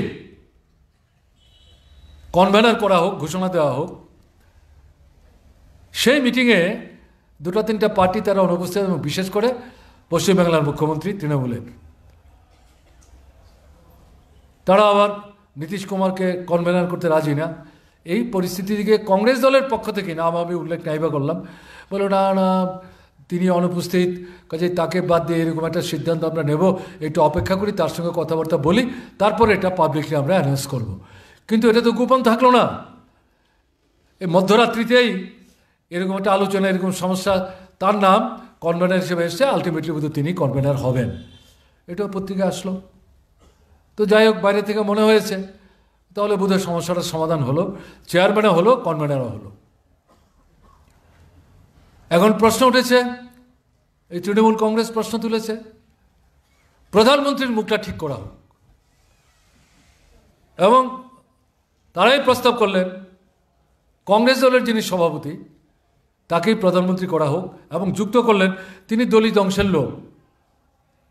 সম্ভবত এই ভদ্রলোকই এই সভা পরিচালনা করছিলেন। তিনি মাইক নিয়ে বললেন যে না, আমি দলিত অংশের লোক, কিন্তু আমি আমার রাজনীতি করার ক্ষেত্রে এই দলিত পরিচয় নিয়ে মানুষের মধ্যে কাজ করতে আমি যাই না। আমি সমস্ত অংশের মানুষকে সংগঠিত করার জন্যে কংগ্রেসের পতাকা কাঁধে নিয়ে আমি লড়াই করছি, কাজেই এইভাবে আমাকে উপস্থিত করা, চিহ্নিত করা ঠিক হবে না। এক। দ্বিতীয় বললেন, আগে তো ভোটটা হোক, তারপরে যদি আপনারা সংখ্যাগরিষ্ঠ হন, তখন আপনারা যারা সংখ্যাগরিষ্ঠ হবেন আপনারা বসে তখন প্রধানমন্ত্রীর মুখ ঠিক করবেন। এখন কেন এগুলো নিয়ে মাথা ঘামাচ্ছেন?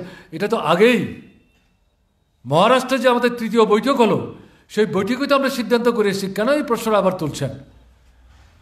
আবার তৃণমূল কংগ্রেসের এই প্রস্তাবকে আপের যিনি মুখ্যমন্ত্রী, এই দলের তিনিই নেতা, দিল্লির মুখ্যমন্ত্রী, তিনি সঙ্গে সঙ্গে এক পায়ে দাঁড়িয়ে মমতার এই প্রস্তাবকে সমর্থন করলেন। তারপর যখন এটা বলল, বাদ বাকি দলগুলি বলছে যে না ঠিকই আছে, আগেরই সিদ্ধান্ত, কেন আবার এই প্রশ্নগুলি খুঁচাচ্ছেন, দরকার নেই, ভোটটা আগে শেষ হোক। এখন যারা প্রশ্ন তুললেন একটা কোন উদ্দেশ্য নিয়ে হয়তো তুলেছেন, তারা এই যে সহমত এটা মেনে নিয়েছেন, এটা মনে করার কোনো কারণ নেই। হয়তো সময়ের জন্য দমে গেছেন।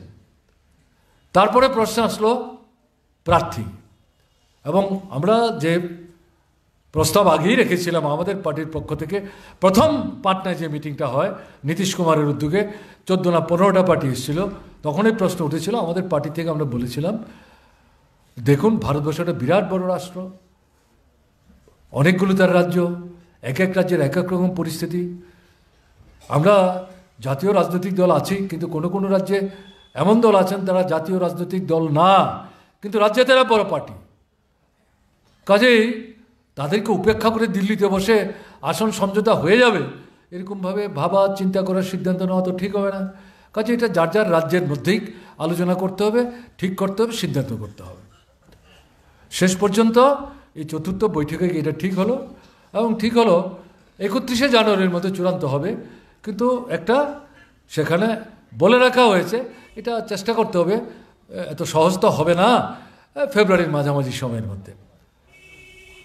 এই যখন পরিস্থিতি চলছে সেই সময় গিয়ে দেখা গেল নীতিশ কুমার আবার পুরনো শিবিরে ফিরে গেছেন, এবং তথ্য যা বেরোলো তাতে গিয়ে দেখা যাচ্ছে এটা হচ্ছে দল অদল বদল করে তার নভেম্বরের জন্য মুখ্যমন্ত্রীর পদের জন্য শপথ গ্রহণ করা।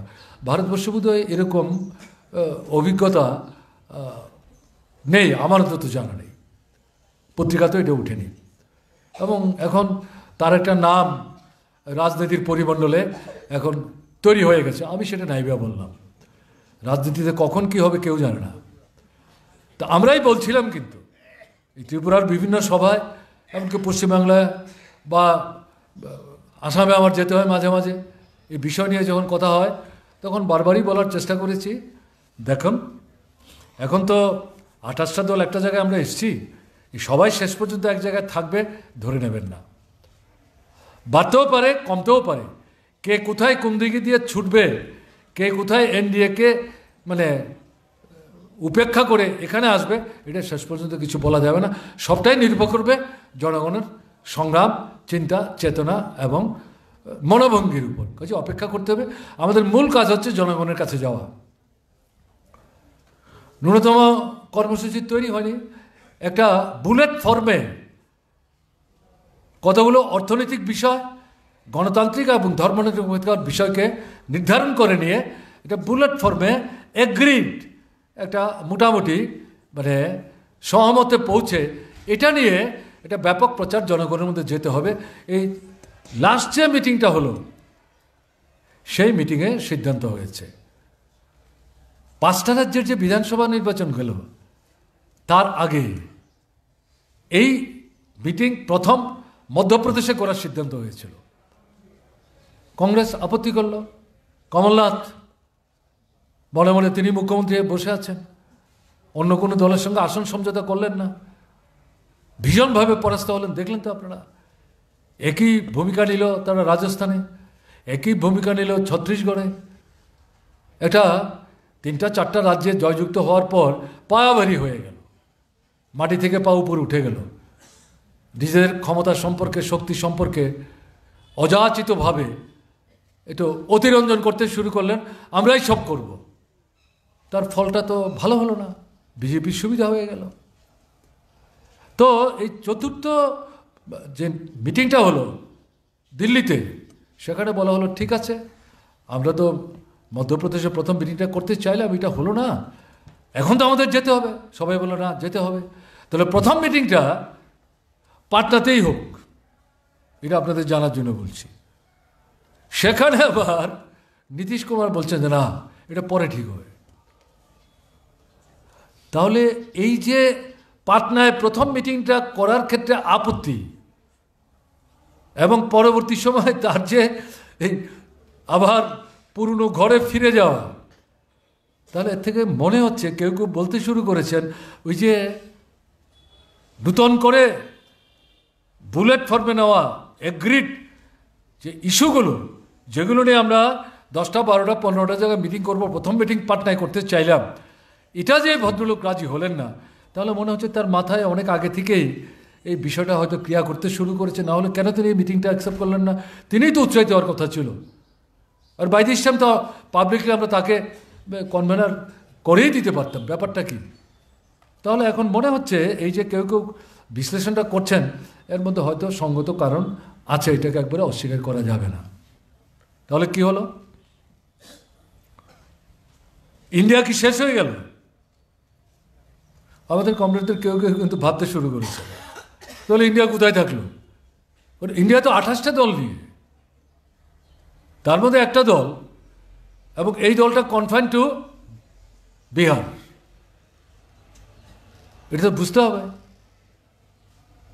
এবং তিনি এখন কি স্লোগান দিচ্ছেন?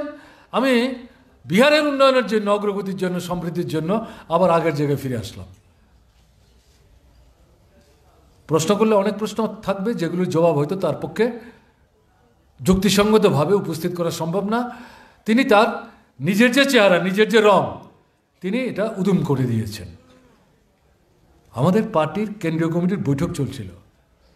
বৈঠক শেষে আমরা যে আমাদের রিপোর্টটা গ্রহণ করলাম, পলিটিক্যাল রিপোর্ট, তার ভিত্তিতে প্রেস কনফারেন্স হলো। তাতে যে প্রেস কমিউনিকে যারা দেখেছেন, দেশের কথা দিয়েছে সবটা বাংলা অনুবাদ করে, তাতে দেখবেন শেষের দিকে ইন্ডিয়া জোটের মধ্যে নীতিশ কুমারের পুরনো শিবিরে ফিরে যাওয়া, এই ঘটনার পরিপ্রেক্ষিতে সেখানে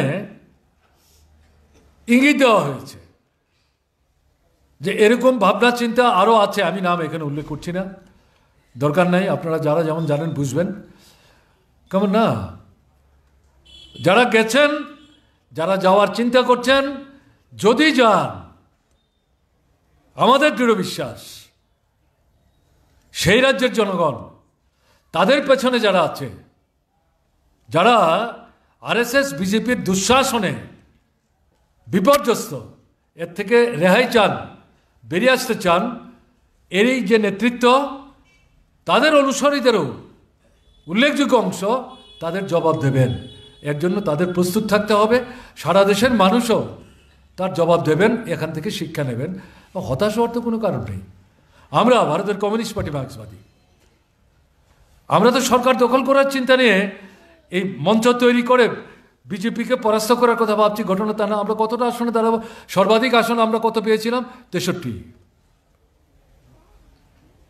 63 আসন নিয়ে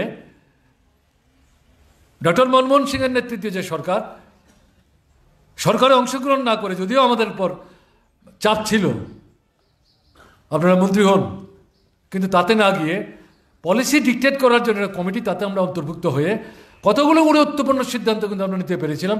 রেগা তার অন্যতম, ফরেস্ট রাইট অ্যাক্ট অন্যতম। সরকারের কর্মসূচি, গৃহীত সিদ্ধান্ত কার্যকরী করছেন না কেন, এই সম্পর্কে তথ্য জানবার যে অধিকার,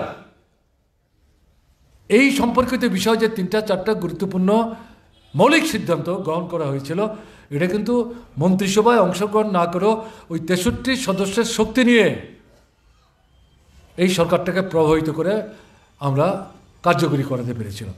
কিন্তু কখন আমরা এই সরকারটা থেকে বেরিয়ে আসতে বাধ্য হলাম? যখন দেখা গেল মার্কিন সাম্রাজ্যবাদের সঙ্গে কংগ্রেসের নেতৃত্বে ডক্টর মনমোহন সিংয়ের সরকার গোপনে আঁতাত করে মার্কিন সাম্রাজ্যবাদকে, প্রকৃত অর্থে চীনকে ঘেরাও করে রাখবার লক্ষ্য নিয়ে একটা সমঝোতা গড়ে তোলবার চেষ্টা করছে। এরকম পরিস্থিতিতে কিন্তু আমাদের সিদ্ধান্ত করতে হয়েছে।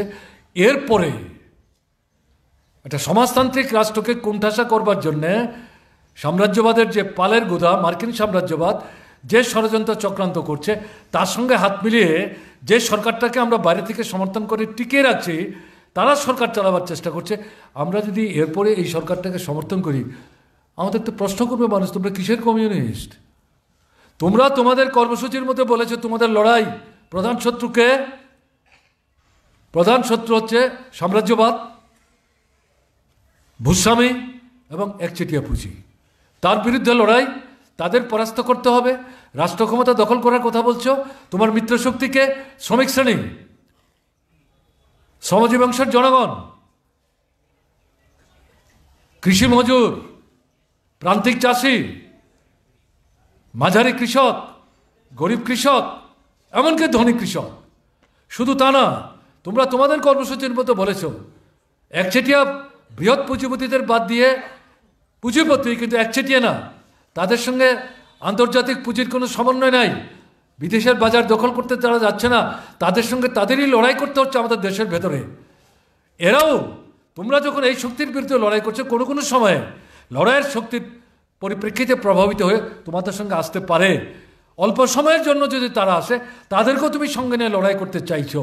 এরকম একটা খুব বিজ্ঞানভিত্তিক দৃষ্টিভঙ্গি নিয়ে তোমরা যে কর্মসূচি তৈরি করে শত্রু মিত্রকে চিহ্নিত করে অগ্রসর হচ্ছ, সেই জায়গায় এই কংগ্রেসের নেতৃত্বের সরকার মার্কিন সাম্রাজ্যবাদের সাথে সমঝোতা করে চীনকে ঘেরাও করে ধ্বংস করার চেষ্টা করছে।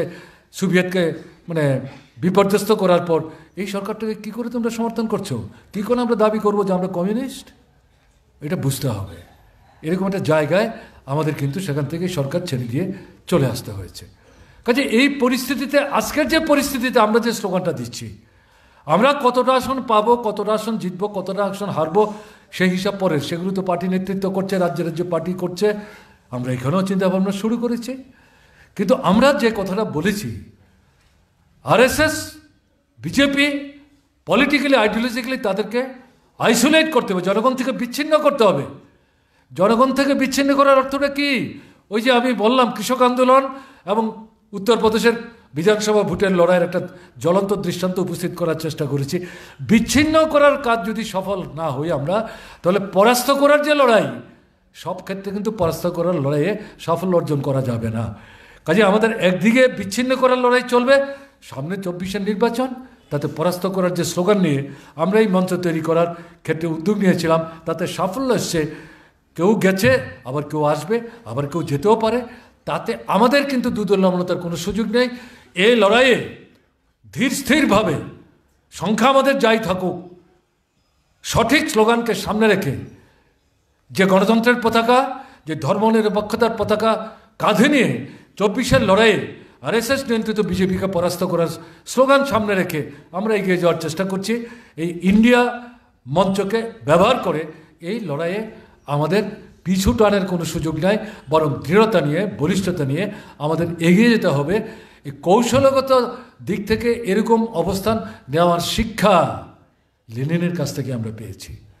কাজেই লেনিনের শতবর্ষের প্রয়াণ দিবসে তার স্মৃতির প্রতি শ্রদ্ধা জানিয়ে, তার কাছ থেকে অর্জিত আমাদের যে শিক্ষা, আমাদের দেশের পার্টি গড়া এবং ক্ষমতা দখলের লড়াইয়ের প্রশ্নে যে সংগ্রামে আমরা যুক্ত আছি, তার সাথে সম্পর্কযুক্ত যে প্রাসঙ্গিক গুরুত্বপূর্ণ যে 3-4টা বিষয়, আমার অন্তত মনে হয় যে আমার সীমাবদ্ধ চিন্তা চেতনার ভিত্তিতে যে এগুলো নিয়ে যদি আমরা আলোচনা না করতে পারি, তাহলে পরে এই শতবর্ষের প্রয়াণ দিবসে লেনিনকে আমরা কিভাবে শ্রদ্ধা জানাবো?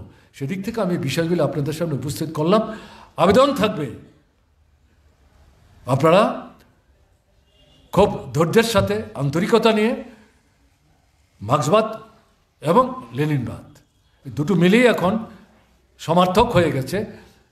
এর উপরে নিজেকে সমৃদ্ধ করার জন্যে সেই বিষয়ে চর্চা আমাদের করতে হবে এবং প্রায়োগিক ক্ষেত্রে আন্তর্জাতিক পরিস্থিতির প্রেক্ষাপটে আমাদের দেশের অবস্থার নিরিখে আমরা কিভাবে প্রয়োগ করে মূল লক্ষ্যে পৌঁছার জন্য এগিয়ে যাব, সেটাও কিন্তু চিন্তা ভাবনা চেতনায় রেখে পার্টির যে সিদ্ধান্ত, সেই সিদ্ধান্তগুলি কার্যকরী করার ক্ষেত্রে গুরুত্বপূর্ণ ভূমিকা আমাদের গ্রহণ করতে হবে। এই কথাগুলো বলে আমি লেনিনের মহান স্মৃতির প্রতি আরেকবার গভীর আন্তরিক শ্রদ্ধা নিবেদন করে আমার কথা বলা আমি শেষ করছি।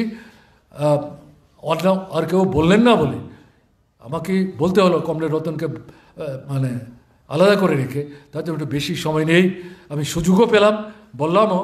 আমি জানি না আপনাদের কতটা আমি এই ক্ষেত্রে সাহায্য করতে পারলাম, কিন্তু আপনারা নিশ্চয়ই এই আলোচনার পরিপ্রেক্ষিতে উজ্জীবিত হয়ে এগিয়ে যাওয়ার চেষ্টা করবেন, এই প্রত্যাশা নিয়ে আপনাদের অভিনন্দন জানিয়ে আমি আমার কথা বলা শেষ করছি। ভালো থাকবেন, আমার নমস্কার নেবেন।